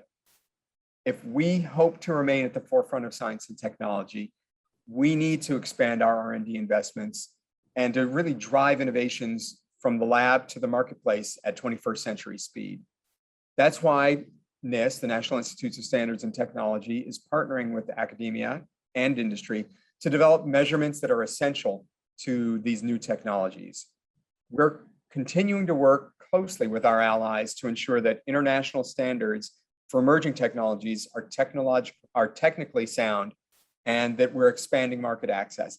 And it's really important, just along the lines of what you just heard, for us to be out working with our allies, working with our partners around the world so that we can drive the international standards. We're also developing an AI risk management framework to advance trustworthy approaches to AI. And we're working with biopharma companies, hospitals, and other federal agencies to accelerate the use of genome editing technologies. But it doesn't stop there, and it can't stop there. If we want to unleash the full potential of American innovation, we must get capital, we need to get capital and resources to American entrepreneurs. They're the ones with the best ideas, regardless of their race, their gender, their geographic location. So Commerce is preparing to spend $10 billion on regional tech hubs across the country, should Congress actually establish and fund the program, which we hope they will in the coming days and weeks with the legislation that they're currently considering. Through these tech hubs, we'll jumpstart the next generation of technologies and the jobs that will come with them across the country, not just in the coastal superstar cities that we all know about. Innovation also means leading the world toward a clean energy future that doesn't just address the climate risks of today, but it also creates millions of jobs for tomorrow. That's why we're building out a US clean technologies export competitiveness strategy. And so as we think about the future, we can't ignore the potential of 5G to revolutionize our economy. We're seeing it even today. So NTIA, the National Telecommunications and Information Administration, is working to create open, interoperable networks that leverage open radio access networks, or ORAN, as many of you know, and Open RAN, and enabling 5G networks that are more trustworthy, affordable, and innovative. All of these efforts are to support a vital, healthy, vibrant, and competitive economy. A second area that we're focused on in commerce is strengthening our supply chain resiliency. I know you all have spent a lot of time thinking about that. You've seen it in the news. You all likely know that over the past 40 years, our domestic manufacturing sector has declined significantly.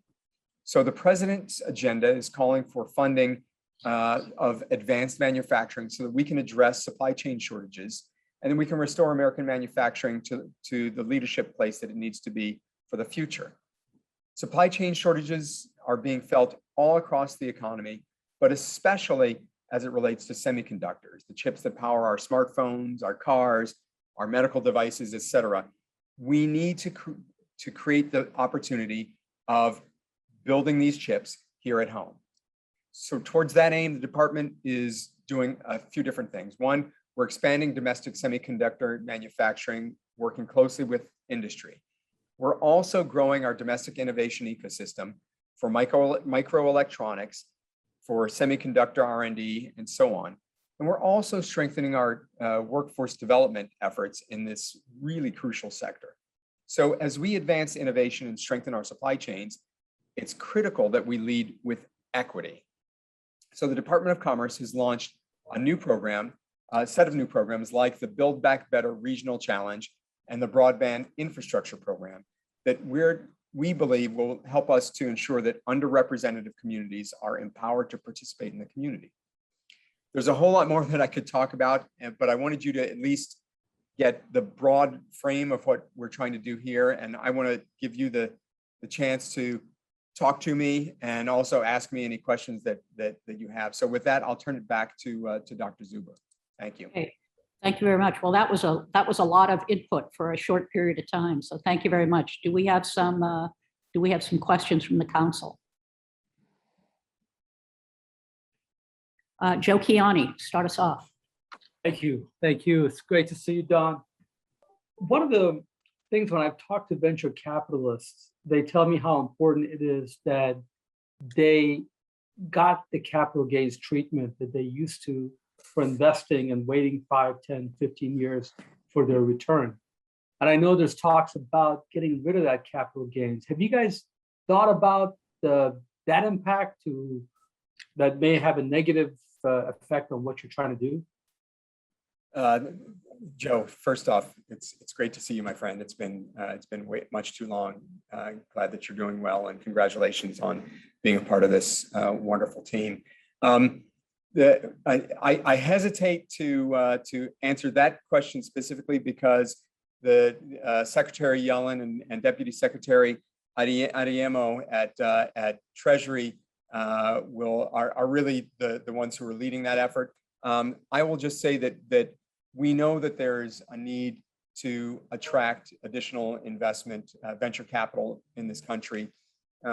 We know that we need to create a tax framework that works both for the American worker as well as for supporting what we already know is the best set of capital markets in the world.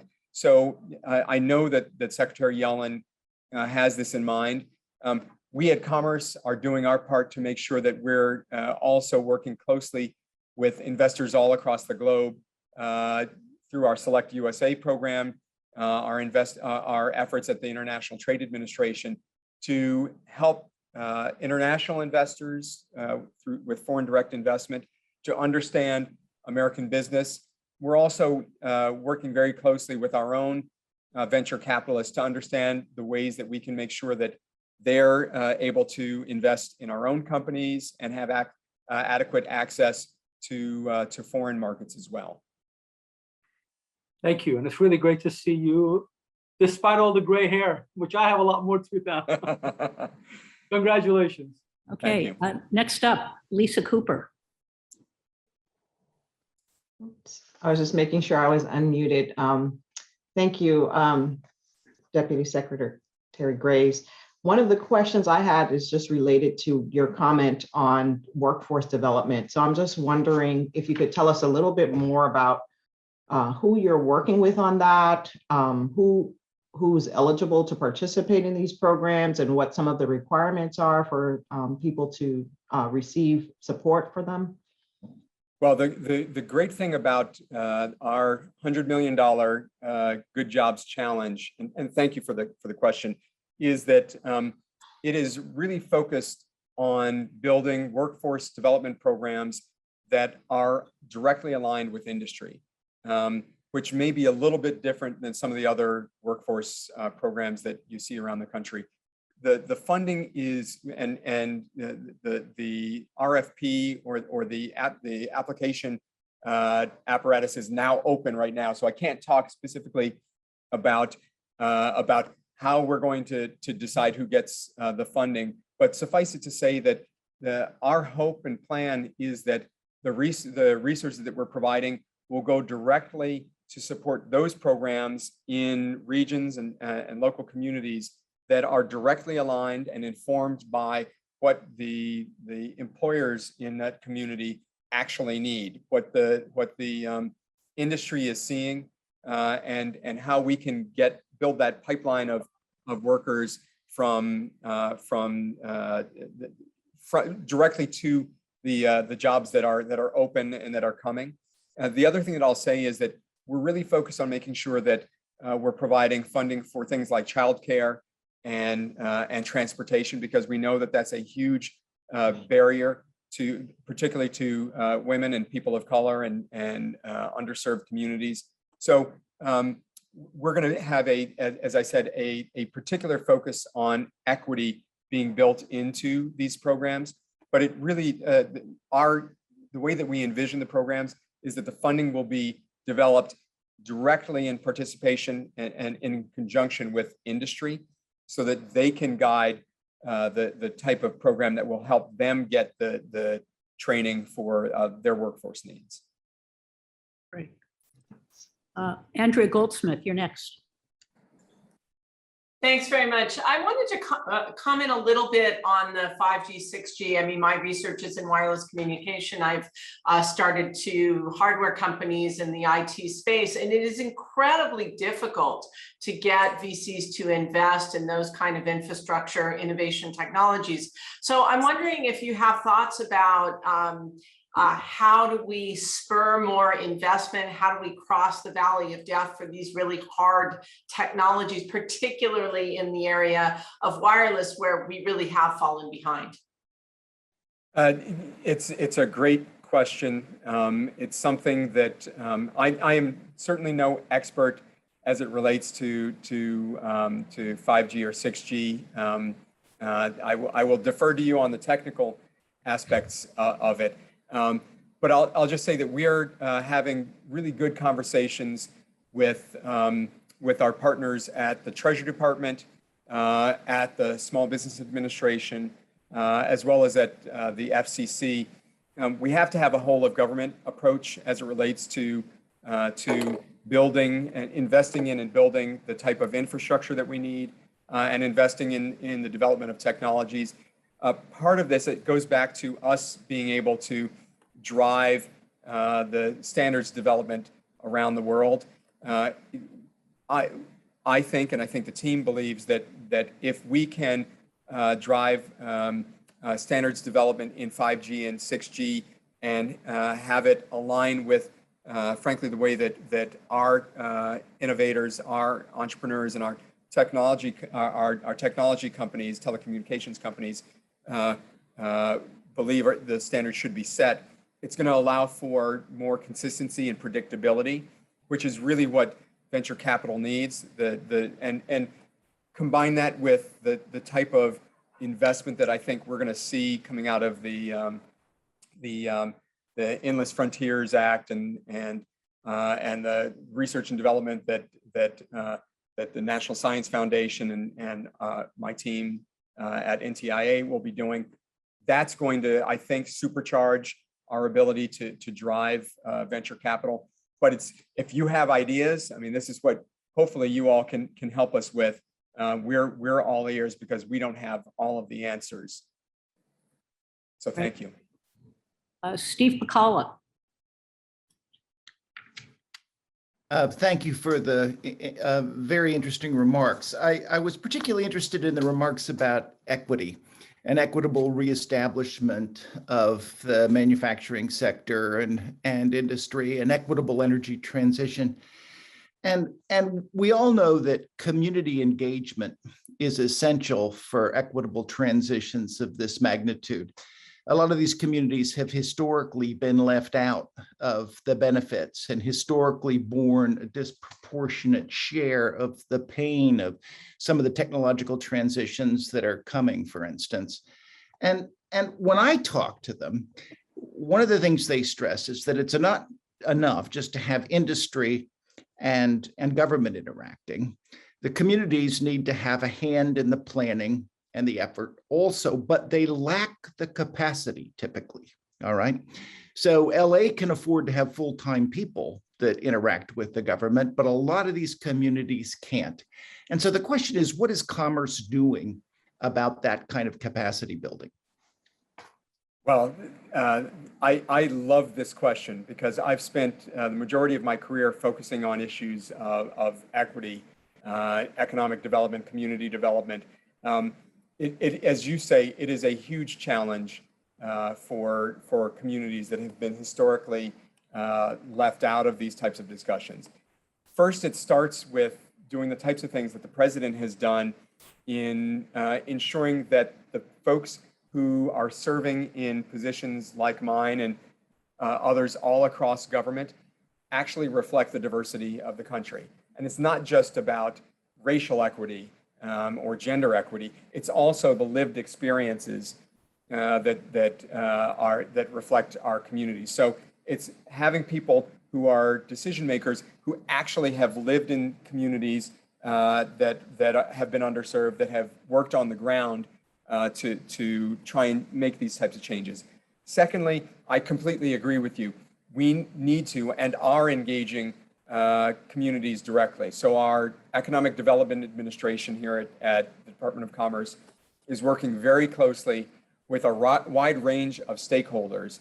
I have an equity council, actually, at the first time ever that the Department of Commerce has had a focused effort across all bureaus of the Department of Commerce. So this equity council that I'm chairing is actually being kicked off this week. And so we're going to be very focused on ways that we make sure that a variety of stakeholders who don't always have the wherewithal to engage in these conversations or understand how to use the resources are involved. Then I go back to the types of things that we're doing at the Economic Development Administration. We're providing, one of the things that we did with our most recent grant program that came out of the American Rescue Plan, the $5 billion, we know that the New Yorks, the San Franciscos, the Chicagos of the world typically do pretty well when it comes to accessing grant programs. So we wanted to make sure that, yes, they could certainly participate and apply and get some of the resources, but we didn't want to unfairly bias the program to the communities, the organizations that have the skills, the know-how to access the resources. So we created this program with specific nuances so that people who don't know what they're doing, communities that don't have an economic development director, for instance, could also apply and could get the technical assistance that they need. And we have teams of folks that are available to help them craft their application. There's resources to support all of those efforts. That's the sort of thing that we're going to be doing across the entire administration. And we have here at Commerce, and I'll hush up to let more questions or comments come out. We have this agency called the Minority Business Development Agency. It's the sole agency across the entire federal government that's focused on the support and growth of minority businesses. MBDA is working with every agency across government, thanks to the president's focus and support, to ensure that minority businesses actually have a chance to participate in contracting, to take some of these dollars that are flowing through communities. So there's a whole range of work, of efforts that we're taking. Happy to have a conversation about more of the specifics, but it's something that I am very passionate about, as you can probably tell. And we at Commerce are going to be very focused on ensuring that there's an equitable approach to the way that we put these dollars out. Great. Dan Arvizu, you're next. Thank you, Deputy Secretary Graves. That's inspirational. And in fact, my question is very similar to the question that you just got from Steve. I'll just add a little bit of a nuance there. So I live in a part of the country which is I'm going to call the poster child for ways in which I think equity can be of help to the overall I think plight of the general population. I live down here in southern New Mexico, who is challenged with the challenges of energy transition going on at the same time with pandemic and everything else, and it's just a really challenging environment for everyone. along that line for the effort that relates to how do communities engage with, in this case, the federal government. One of the challenges that we face a lot of is this idea that we don't have cost share for some of these big programs that are coming our way, especially when it comes to these big hubs and big grants. Actually, EDA grants with Commerce have been outstanding. We really appreciate that. That's been extremely helpful. But I think some of these challenged regions of the country in terms of capacity building are just very, very much limited in what they can and can't do. And there isn't established industry. We've got to attract industry in. So you need policies, infrastructure policies. You need broadband for everybody. We do not have that down here in New Mexico. So there's a multitude of layers of challenges. And just can you speak a word or two about how do we get to some of the most challenging of these environments when it comes to these equity discussions and issues? It is a huge problem, but it's something that we need to focus on now, not tomorrow, because we're leaving entire generations of communities out of the progress that the rest of the country is seeing. I'm glad you brought up broadband, because as a part of the infrastructure, bipartisan infrastructure bill that is hopefully going to be passed in the coming days or weeks, there is a $65 billion provision that focuses on broadband that would ensure our ability, and this is something the president has called for, so that every community, every family, every house in the country will have access to affordable, quality, high-speed broadband. Part of that is, there's big differences between urban and rural areas. Rural areas, oftentimes are completely unserved, not just underserved. And many urban areas are underserved, but the issue is not accessing the affordable broadband. It's an issue of having the financial wherewithal to use it. So we have to have a more holistic approach to this, making sure that we're building out the networks, laying the cable where we can, sometimes possibly utilizing satellite access for those areas that are harder to reach and harder to get the cabling to, but it also providing support for devices so that people can actually afford to participate and have the devices in their hands. But your broader question, I think, is a big challenge, and it's why we across a range of different agencies are looking at ways that we can have our programs aligned with one another, so that the resources, you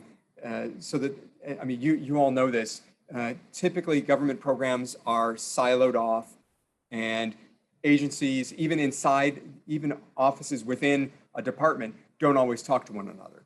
What we're trying to do is to break down those barriers. We're having conversations. I'm glad that my colleague, the director of the National Science Foundation, is here. We're having conversations with so many agencies about ways that we can align our dollars and our resources and efforts, so that one program is supporting another program, and then one small community can take maybe 4 or 5 different pots of money that are working in conjunction with one another to support the economic development and growth of their own community. Okay, Deputy Secretary, I know you're just about out of time. We have one final question from Ash Carter for you, okay? I'm okay if you're out of time, Maria. No, I have a few more minutes, Secretary Carter, if you okay. have a question. Don, it's good to see you. Great to see you. And you're about to pick up Alan Estevez as an undersecretary, and Yes, indeed. Alan has worked for me and is a superstar. So you're going to be blessed with a very good guy, and I think he's going to get confirmed soon. At any rate, my question to you is this: you have so many technology responsibilities there. It's a surprisingly technology-rich department. I always thought commerce. And so you and Gina have your hands full in that regard.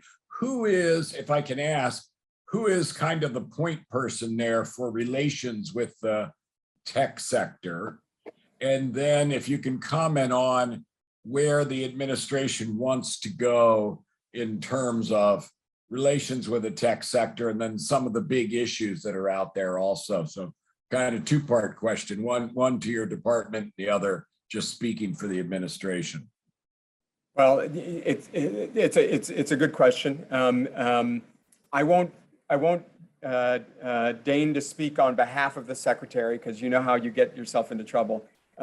I will just suggest that as the chief operating officer for this department, I'm the one who has to pull all these different components together, particularly as it relates to technology. So I am having extensive conversations with the technology industry, with our stakeholders and our partners externally. And I'll give you one specific example of why it's so important for us to have either the secretary or the deputy secretary in a department like this focused in this way. We have one big issue or development that fits under multiple parts of the department, and that's space commerce. We know that the development of space is charging forward faster than I think any of us would have expected even 5 or 10 years ago.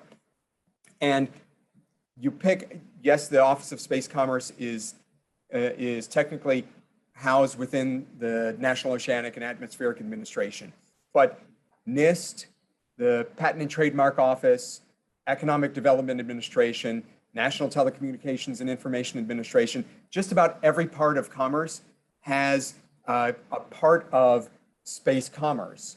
And you can pick other technologies or other industries, but if you leave a bureau to focus on that issue on its own, it's going to look almost solely at its equities. So it gets back to the issue that I discussed with Dan. You have to have a deputy secretary or a secretary who can bring all of those pieces together and has the ability to engage externally with that broader purview. So that's why I am doing a good deal of that work.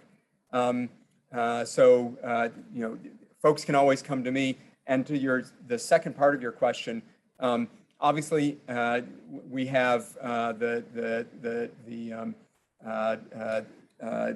Office of Science and Technology policy, where a lot of this work is being done. You have the National Science Foundation, you have Commerce. We're all working together. We're having conversations all of the time. So it's fun, this administration, that I'm having conversations with my colleagues on how we share things. I talked to Senator Nelson and Administrator Melroy at NASA all the time. So maybe for once, and we'll see how long this can last, but you can almost come to any one of us across the administration and you're talking to the rest of us, because we're having these conversations really on a daily basis in many cases. But it's also why we want to rely on you. You are the technologists, you're the science advisors to the president, and you're the ones who are going to help us really understand where we're missing the mark or where we need to provide a little bit greater focus. Don, may I ask for you I'm sorry, I misspoke. I meant a subset of that. That's a very helpful answer. I was really thinking, and it's my own shorthand is the problem, the relationship between the federal government and big tech, which is an issue that's sort of out there and it's got a lot of different dimensions and so forth. And I don't actually know yet, since I'm new, whether PCAST will have anything to do with that, but it is one of the big issues of our time. And so if you can comment on that subset. So, I mean, there are a lot of places within government where there's interaction. I would say that it's really a subset of the folks that I talked about certainly National Science Foundation, certainly Secretary Raimondo and myself are engaged with big tech, and OSTP. Those are really the three places I think where it's where there's more direct engagement. Obviously, there's subsets of big tech, like in the health field that intersects with HHS, or that's more energy related that ties in with Secretary Granholm. But if you're talking about broadly big tech, it's really sort of my view, and others may disagree. It's really sort of the three of us that most closely work with big tech. Okay, Deputy Secretary, we know you have to get off. You're late for another meeting. And, yes, I apologize. Well, it wasn't your fault. Not surprisingly, there were a lot of questions, and there may be some follow-up questions. And we thank you very much for your time and your insights. Well, thank you so much. Thanks for including me, and I look forward to working with you all. And you have the incomparable Kathy Sullivan amongst you, in addition to a handful of other former colleagues. So you just have a tremendous PCAST this time. So congratulations and thanks for all that you're going to do. Great, thank you. Thank you, Mr. Secretary. Bye-bye. Thank you. Okay, all right. We are now we're going to have comments now from Panch, and then questions for both Panch and Bindu. So those people who had questions for Bindu that we didn't get to, hopefully we'll get to them in the question section here. So Panch, welcome. It's great to have you here. Thank you, Maryanne. Thank you all. I mean, it's just amazing to see so many friends when I look across the screen. I mean, Dan, Ines, Maria, Kathy, all of the NSB colleagues, and John Davidi, we're very proud of you. We gave the award, so we're very proud of you. Eric and Lisa, I've spent time with you. Andrea Goldsmith, a dear friend, and for several years. And of course, Secretary Carter, we have met. I hope you remember. And so delighted to be with all of you. So just give me a minute. I'm going to do this presentation in a sort of interesting, different way than the first two ones by actually having a PowerPoint. Not that by PowerPoint, hopefully a little bit more informative for you about NSF. So just allow me to fire the PowerPoint in here, and then let me know if you're able to see the PowerPoint once I get that done. Are you able to see? We got it. Yes? Great. So let me, I don't see it, but that doesn't matter. So we'll keep firing away. Truly a pleasure to be with all of you today.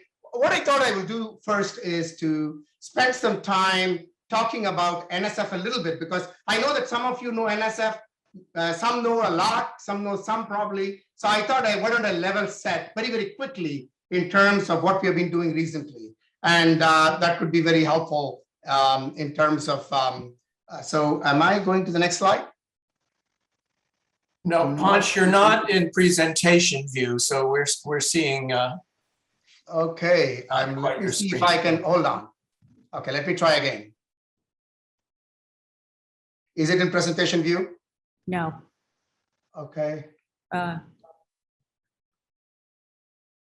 you're in notes view. So okay, got it. So I'm going to swap that. How about that? Yes. Perfect.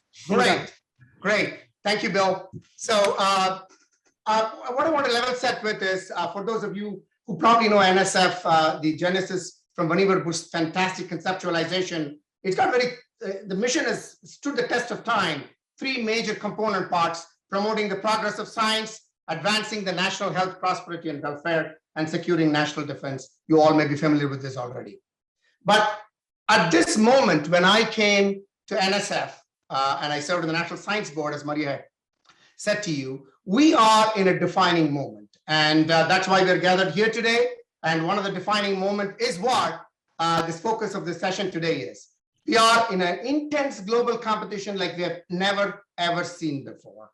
And since when has global competition been anything other than motivating us, guiding us, goading us, inspiring us to do a lot more, a lot faster, and a lot better? So that's what this moment is calling us. At the same time as this is happening, I can tell you firsthand, and I'm glad that Dan did speak to this a little while earlier, is we are seeing missing millions of talent not being part of this national prosperity. And that's an unacceptable future. The domestic talent that is being left behind, and I'm sure all of you agree with that. And this is particularly, I come from a state, Arizona, and I've seen this firsthand. When you give the opportunity for talent to be inspired, motivated, nurtured in places like Arizona State, New Mexico State, and others, you will see the immediate sort of the outcomes related to the inspiration of that talent. So we have a responsibility for inspiring the missing millions of talent across the socioeconomic and the geographic diversity of the nation. And the geography of innovation can only happen when geography of talent is inclusive in every form, in every part of our nation. The other thing that makes this moment very unique is the true bipartisan support. Through my confirmation process and after the confirmation process, even as recent as yesterday, talking to members in the Hill constantly. In fact, 2 weeks ago, I was with 2 members actually in their districts in Oklahoma and Kansas. And because I believe that being there with them and relating to what NSF is doing and what NSF should do, and listening to people and being able to, when we talk about, I mean, Don, I'm glad he talked about the partnership, because when Secretary Raimondo and I have worked together and she was governor, I helped build the innovation campus in Rhode Island when I was in Arizona. So I knew her. So I picked up the phone and talked to Secretary and I said, Secretary Gina, we need to make sure that we work together like hand and glove. That's how it's going to work. That the science and technology ecosystem, commerce, hand in hand, and all the other agencies working together is the only way we're going to unleash prosperity at speed and scale. So the bipartisan support that exists in Congress is unique because I've seen that on both sides of the aisle, that there is this desire to want to unleash this geography of innovation and the enablement of talent across the spectrum. Now, when I came to NSF, I laid out 3 pillars to put it simplified in concrete terms. How might we advance the frontiers of research into the future? NSF has been doing a great job in the last 7 decades, but now is the time to strengthen at speed and scale. But in doing so, the central pillar, literally the central pillar, is ensuring accessibility and inclusivity. That is the central pillar. And that I, a global talent, I'm so fortunate, I'm so grateful for all the opportunities that I have been given. Yes, global talent should be welcome like no tomorrow, but global talent shall not be substitutive to domestic talent. Global talent has to be augmentative to domestic talent. And that we will unleash domestic talent at full force and full scale, along with global talent at full force and full scale. And both of them are required in order for us to meet this moment of global competition. And that the third pillar of securing global leadership is not just that one is a leader and other is a follower. And I'm glad we had discussions about the international partnership. I'll just give you a simple example by actions rather than words. Yesterday, I spent 1 hour with my counterpart in DFG in Germany, Katja Becker. She's the head of the German Research Foundation, and talking about how we might work closely. And this is something that I do week after week after week, just talking about how we might construct, co-create programs with fellow partners, global partners who share our values, our aspirations, who share in the belief of scientific transparency, openness, research integrity, and most importantly, reciprocity. And that they also ensure that research integrity is at the core of how we conduct business. And that when we have these 3 pillars, the 3 pillars are underpinned by this partnership of every form, of every type, of every kind. So when I said, I talked to Secretary Raimondo, likewise, I talked to Secretary Granholm and Deputy Secretary Dave Turk. Likewise, I talked to Administrator Nelson as soon as they came in. Rick Spinrad of NOVA. Always been talking to Francis Collins. Because that is how you build sustained partnerships, not just episodic, but actually intentional and with intensity.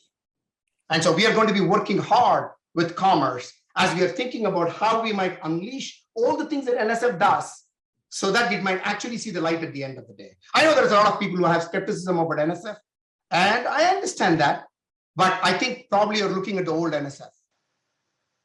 Or you have not fully understood NSF. I'm sorry, I would like to differ in certain people's point of view, because I can tell you firsthand what I see at NSF.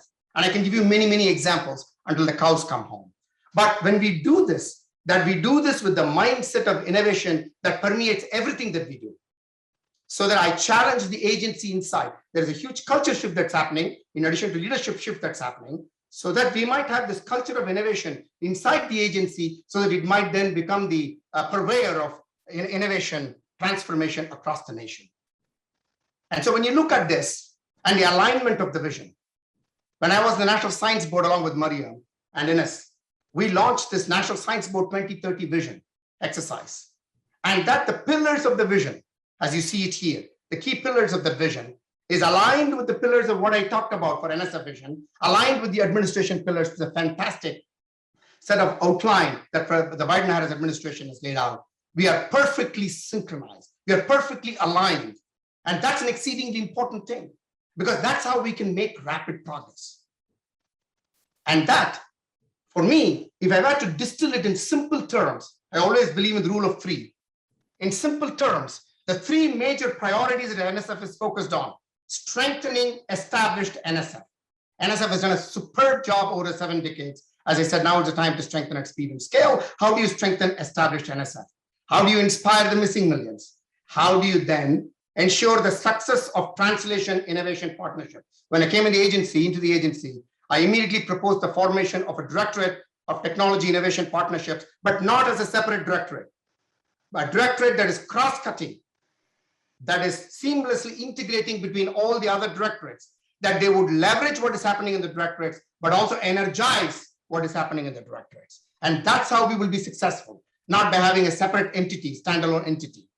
This integration of science and technology and engineering is truly what is going to get this done. So I envision, when I came into NSF, I said, imagine NSF in the following terms. This is the DNA of NSF. On the one strand is the curiosity-driven, discovery-based exploration.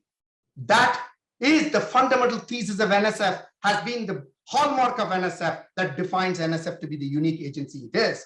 But at the same time, little is known about NSF also doing use-inspired, solutions-focused innovations. And let's be very clear that explorations clearly make possible innovations, but surely innovations then in turn also make possible further explorations. And I have many, many examples. You name it, climate, whatever you want. One of these days when you have more time to spend with me, and I will walk you through those examples in every sphere of what we do, including in black hole discovery. So this is the point that I want to emphasize. This twin DNA is what makes NSF's objectives and mission so rich, that the symbiotic, synergistic sort of the interaction between the curiosity-driven explorations and the use-inspired innovations. And that's what makes it rich. And that it then partners with Department of Energy, NASA, NOAA, NIST, NIH, DOD, and a host of other agencies, so that we might now expand this enrichment at speed and scale. And so when we talk about expanding the frontiers of science and technology as strengthening established NSF, there are many, many example programs. We launched the Civic Innovation Challenge program, where the community comes up with the problems that needs to be solved. In fact, we launched these programs in partnership with the community. We made $16 million in awards recently in the Civic Innovation Challenge, where teams across the nation conduct and evaluate ready-to-implement pilot projects that address community-identified challenges. This was in partnership with the Department of Homeland Security and Department of Energy. 11 of those awards were focused on resilience to natural disasters in the context of equipping communities for greater preparedness to the response of disasters such as floods, hurricanes, and wildfires. Yes, we want economic prosperity. We also want societal progress. Both has to be intertwined together, and one results in the other. So there are many, many other projects that we have on the Civic Innovation Challenge. This is a new conceptualization. We likewise launched with projects, partnership with industry at a macro scale. Projects like Power, Rings, or Project Overcome. More than $100 million, for example, just on the Power project alone, which is a wireless consortium with 35 companies co-investing with NSF, $50 million each for this program, and then unleashing rural broadband and other kinds of infrastructure-related test pilots, so that we might deliver on the outcomes that we desire, is that access to talent and ideas from everywhere needs to be energized. And so I won't go into every aspect of this, but I want to leave you with some of these exemplar activities. AI institutes. When I came in, the first 7 AI institutes were going to be launched. 2 of them, 2 of the 7 were fully funded by NIFA USDA, not NSF, but NSF ran the competition because we built this collaboration across public-private partners and in terms of the future of agriculture. And so, Panch, we need you to speed it up a little bit, okay? Okay. So, in terms of the next 11 institutes, again with a lot of partnerships, so we were able to unleash a number of activities through this process of public-private partnerships. Likewise, inspiring millions, many examples in terms of NSF Includes program or AI for K-12 or CS for all, and through the America Rescue Plan, we were able to understand the disproportionately affected individuals and institutions so that we might be able to do good for them. Likewise, Community College Innovation Challenge, and doing some really interesting work in terms of unleashing the community college talent for entrepreneurial activities. In terms of accelerating translation, when we talk about the trip directorate, can NSF actually launch it? Surely. NSF has been engaged in SBAR, ICORE, Partnership for Innovation, IUCRCs, and a whole host of others, but we're also launching accelerating public-private partnership-based programs. We are launching entrepreneurial fellowship programs, not just NSF doing it by itself, but working with entities like Activate, who are really good at this already. Why might we not partner with people who are doing this really well and see how we can launch with their help? Likewise, regional innovation engines, and that's what Dan was talking about. How might we work with commerce to be able to work on regional, geographic regions of innovation? And NSF is everywhere, as you know, an agency that funds projects everywhere, and therefore talent also everywhere, because talent is required for these innovation engines to be successful. Lab to market platforms and translational accelerators in the interest of time. So these are mechanisms by which we are working at NSF at speed and scale. So Maria said, Panch, you're talking to PCAST. Why don't you tell us a few things that you think that we can do for you? You can do a lot for us. Share your ideas and perspectives clearly. Activate your relationships and networks. We need them so badly. I'm so glad that I was able to talk to Eric and Lisa, in my listening sessions that I had last year across the nation with industry leaders, asking them, how can NSF do better? How can we configure better? How can we deliver on the promise of actual technology translation, as well as impacting the economic objectives and jobs? Let's break down barriers through a number of things that are there structurally or culturally. Let's work on that. How do we empower people through research and education systems? Not only the talent piece that I talked about, how might we find academia and industry practitioners actually fusing and working together without labels so that we can actually do something which is very, very creative? How might we engage not just only in the agencies that we talked about or industry, but how might we engage communities, cities, states, regions right from the start? And that's where partnership with commerce is extremely valuable. And much more. So I just thought I'll just present a few highlights here. And thank you for your time. And I know it took a little bit longer, but I really appreciate your indulgence, because being the first time, I thought I will, I probably abused your time, but I hope you will forgive me for that. Okay, great, thank you. Let's see, let's hear from Terry Tao. Hi, thank you very much for that presentation. It was very, very inspiring. I do like the fact that you have so many innovative programs and you're trying to reach out to broader audiences. So, speaking as an academic of an R1 institution, so I've applied for my share of NSF grants. And the process is quite complicated, and there's a lot of explicit regulations and also a lot of unwritten rules. And I'm lucky that coming from an R1 institution, there's a very well staffed Office of Grant Administration. There's a lot of institutional knowledge about how to navigate the NSF roles, and I have a lot of colleagues who have successfully won NSF grants, and I can ask them for advice. When I talk to colleagues from smaller institutions, they often don't have this expertise. Often they've never even seen a successful example of a grant application. So I was wondering what you might think would be things you could do to sort of make it more accessible, the process of applying for NSF grants to people who don't have sort of this institutional advantages. That's an excellent question. You are absolutely correct. If you really want NSF and its projects proliferating all institutions of different types, R2 institutions, as well as MSIs and so on. What is important is, how do you take an idea? If you believe that talent and ideas are everywhere, how do you take that idea and mature it in a form that becomes highly competitive in the NSF realm of how projects can fund it? So we have started to think about this concept of virtual SROs, virtual research development entities that we're going to build, so that we might provide support for those institutions that don't have the capacity, research development capacity or post-award capacity, so that they might then be able to take advantage of that. That's one thing that we are doing. The second thing, I spoke to the chancellors and presidents of both APLU and AAU, particularly the AAU chancellors. I challenged them to say that how might you co-opt 5 to 10 institutions in your region, R2 and other MSI-like institutions, and see how you might share the infrastructure that you possess so that they might be successful, not by only partnering with them, but let them be in the lead position so that you are providing them the necessary mentorship that is required. So I'm working on both fronts. So you bring up an absolutely valid point. And so I recognize it and we are working on it. Thank you. Laura Green. Thank you. That was a wonderful presentation. They all are today. And I like many of the things that you presented. The missing millions, I think, is very, very important. I'm glad you're going forward on that. I'd like to see how you want to tap into that resource that we don't really know how to tap into. And the second thing that I want to ask about is a lot of the discussion today was the very difficult and tenuous way that we do, quote, tech transfer. I spent a lot of time at Bell Labs and other industries, and now at the Magnet Lab, we're trying to do some of that.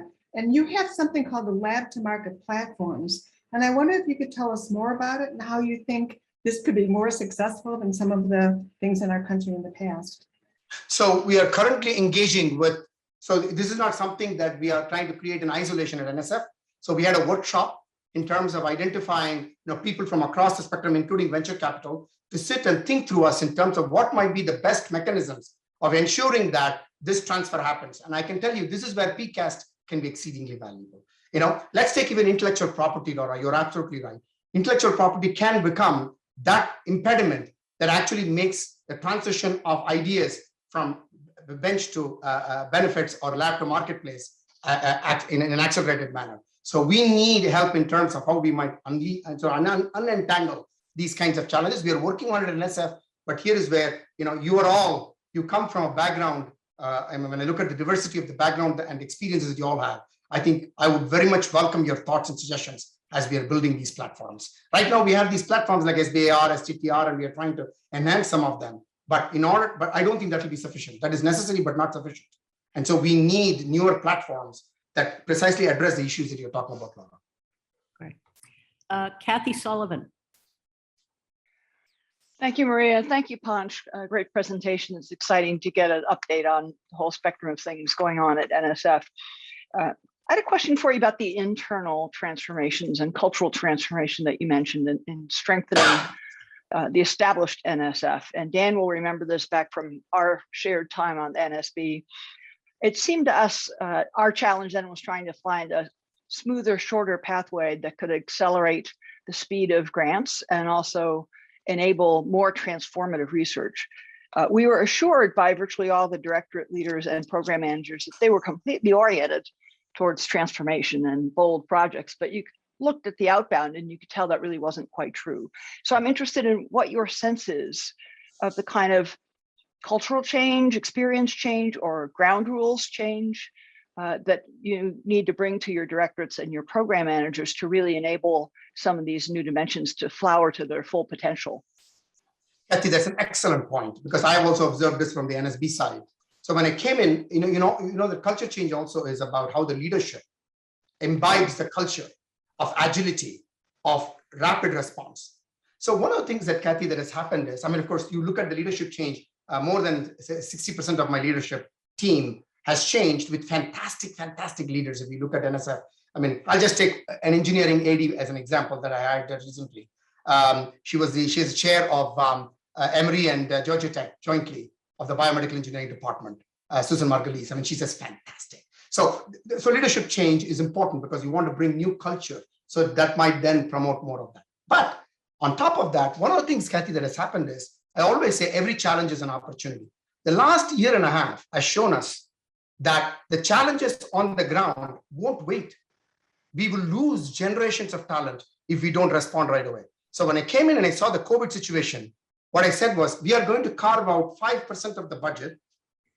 I know how difficult it is. NSF budget is not a big budget, but it doesn't matter. We are going to take 5% of the budget and engage in rapid sort of engagement with disproportionately affected individuals and institutions, particularly women leaders who are affected because of the fact that they are caring for family and at the same time trying to keep up with their research, for example. And minority institutions struggling in terms of being able to do the things that they need to do. So we did that, and thanks to President Biden and Congress with the ARP, we got $600 million more. So $1 billion of the budget is now in a rapid scale. I said within 12 months, we have to deploy all of these resources to address the need on hand. So this agility that you're talking about, I'm trying to infuse the agility with newer thinking in terms of programs and structures so that we can learn from that and then spread it. In fact, it's not a good term these days, spread that infection across the agency. Kathy, the disruption that we need to have. So it's disruptive with thinking being brought in and taking this moment at a hand as something that we can use to reshape ourselves.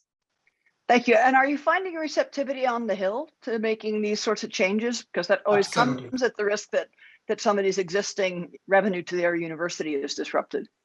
No, absolutely. There is no, everybody believes, Kathy, that we need to address this problem at hand right now in creative ways. And there has been nothing but total support. But I have to articulate these things very clearly, like I'm trying to do with you. This is not taking away from something. It is actually enriching what we have. Thank you, Panch.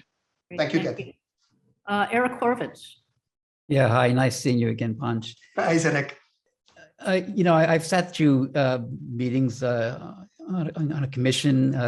I've listened to calls from the Hill about the need to, I think the context has been competing with China's military civil fusion kind of concept and the proclamations there with putting more effort into this translation assimilation challenge for the United States. And that led to this idea of, again, from the Hill, a technology directorate, this outside call to establish something like that at NSF. We even heard a call earlier for a National Technology Foundation, distinct from NSF. These calls have raised questions in my mind as to how we take that kind of excitement and exuberance about translation and make it real. So I was just curious if you mentioned a couple concepts about cross-directorate work with technical translation from the basic sciences, but where are things right now with response to this call for technology directorate and mission mechanisms? Is this in process? Is there a great chance to shape this and think it through?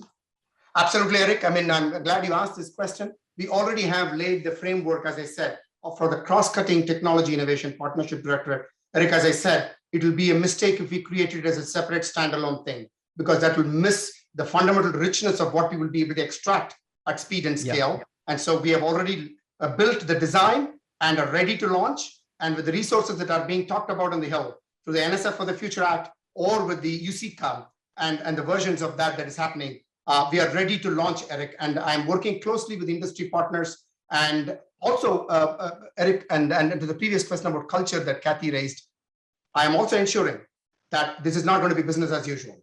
This directorate is going to hire people who are going to be of a different mindset and thought process than the typical program officers that you hire in the other directorates. Nothing wrong with that, but this has a different mission. This has a different mandate. This has a different type of functioning. So I've said that we are already assembling a roster of people, DARPA-like people, thinkers, and I've gone to the previous DARPA directors and have conversations with them and industry leaders and venture capital leaders, and asking them what are the types of people that we would need to populate in this, Eric. And you know this better than anybody else, that this is the kind of culture change with leadership that's going to actually get it done. And I have to just follow on. I hope we will protect our basic science research. Yeah, when I hear about that kind of push, some concerns rise that we're going to have some interference at times in terms of what we actually care about when it comes to the core DNA, as you said on the left side of your DNA haplotype slide. So Eric, the way that's a very, very good concern, and people have expressed that with me. I see this, Eric, as an additive, not subtractive. Yeah. Not a zero-sum game. I'm always a believer, Andrea knows this. I'm not a zero-sum thinker. I think that the pie is infinite if only you can demonstrate the value of what you're doing. And that's what is happening right now, real time, as we speak about what's happening in the Hill and so on. That they have to have the confidence, and it is not just about talk. It's holding, I tell people, hold me accountable as director. So we have to deliver on the outcomes on both sides. Great. Let's go to Vicky Sato. Hi, Vicky. Thank you very much for that broad presentation, Pancha. It's great to hear about the diversity of initiatives that you have going on there at NSF. I too, like Eric, am curious about this issue of balance between the two strands of your DNA and how you think about defining that balance in a way that's unique and distinctive for NSF, but also how you're going to measure success in the sense of what is the right balance? What's your measure for output? Does everything need to be translated? Will you have certain initiatives that have a particularly high priority? So talk to me a little bit about how you are thinking internally about the definition of a successful balanced program. That's a very, very good question, Vicky. Of course, you can't mandate. Innovation is not something that you mandate. Okay, so we all know that. So basically what we are saying here is, if the richness of what NSF is able to bring forth because of the curiosity-driven discovery-based mission, if that richness is lost, then we have lost everything. So let's be very clear about that. This is not about taking away from that richness. In fact, I would argue that we are enhancing that richness. We are bringing context to problems. In addition to problems that are discovered by people, we are also bringing context to problems that people can use as a mechanism of advancing their creative ideas and creative thought. So the expansion of that is what will make it really successful. And that's why I use the word. When I say the crosscut, Vicky, I say that this crosscut leverages what is happening in the directorates. So we might, where possible, we can translate them. But most importantly, it also energizes what continuously happens in the directorates. If we do this right, and that's how we are building this right now, it is not only looking at the industries of tomorrow through this technology directorate, but it is actually building the future of the industries of tomorrow through the leveragement, through the enrichment of all the directorates. That's how we are moving forward. We are taking problems like climate change, we're taking problems like resilience, and a host of others so that we might still continue the fundamental core mission of what NSF is all about, but at the same time not lose the benefits that you're accruing from that and being able to translate at speed. Great. Great, thank you, Punch. I want to go back to Bindu, if we could. Sure. So Bindu, clearly the DoD has a great deal of experience in funding and evaluating innovative projects, and not everything is through DARPA. What are there lessons that the DoD could bring to bear that would be helpful to Punch as he's thinking about this directorate? Because I know you have basic science, and this technology directorate would really be fundamental science that has a known use or a known need. Could you comment on things that are being done in the DoD, excuse me, that could be brought to bear? I mean, I think that we have a incredibly rich diversity in our country in how we fund science and science ideas, and I think that is actually one of the things that make us as powerful as we are. I think these questions of balance are really, really important, because we've got to be able to continue to fund all the pieces of this ecosystem and fund it well. DoD behaves by, and I think I started talking about this a little bit, DoD behaves, whether it's in basic science, whether it's going a little further down the development cycle, of this incredibly strong and continuing relationship between the principal investigator and the programs and the program officers. So, and that's true at DARPA, but that's true across the DNA of the DoD. And that is, I think, what we bring to the table. We bring people who have a vision of what they want the future to look like. And then they figure out what are the fundamental questions or the not so fundamental questions that need to be answered in order to push us in that direction. It is something that I worry that if we lose our ability to do that, and if we lose our ability to continually have our creative individuals engaging continuously with the people that have to do something with it, that we would lose something. So translation, I believe, has to happen in context, and I think Panch hit on that. But that context can't be. It has to be daily and it has to be lived, which is why we don't run basic research out of OSD. We run it out of the services. It's why we don't run programs out of OSD unless they really need to be at that cross-cutting edge. It's because we need to have people connected to the needs on the ground. And I think that that is the key that hopefully NSF will continue to think about. Right. Andrea Goldsmith, you're next.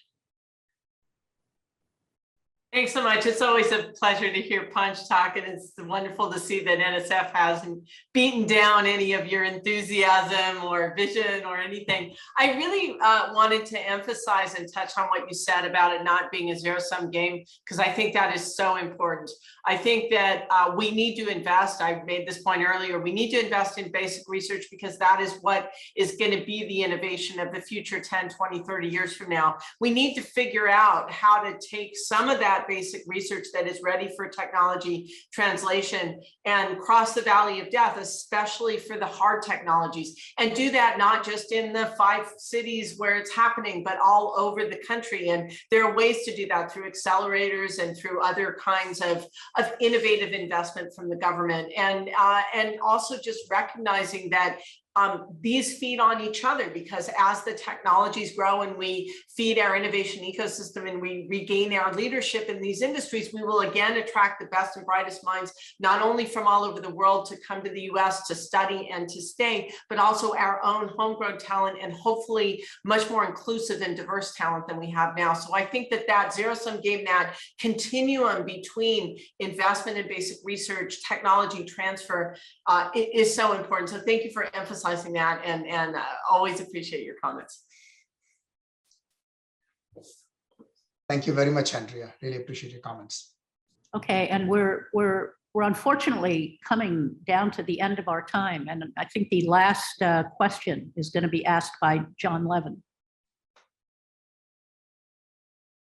Great. Well, thank you for the presentations. I think this one's for Panch. Panch, I'm curious about your thoughts about graduate education. We heard this morning quite a lot about human capital and the importance of the country investing in scientific and technology human capital.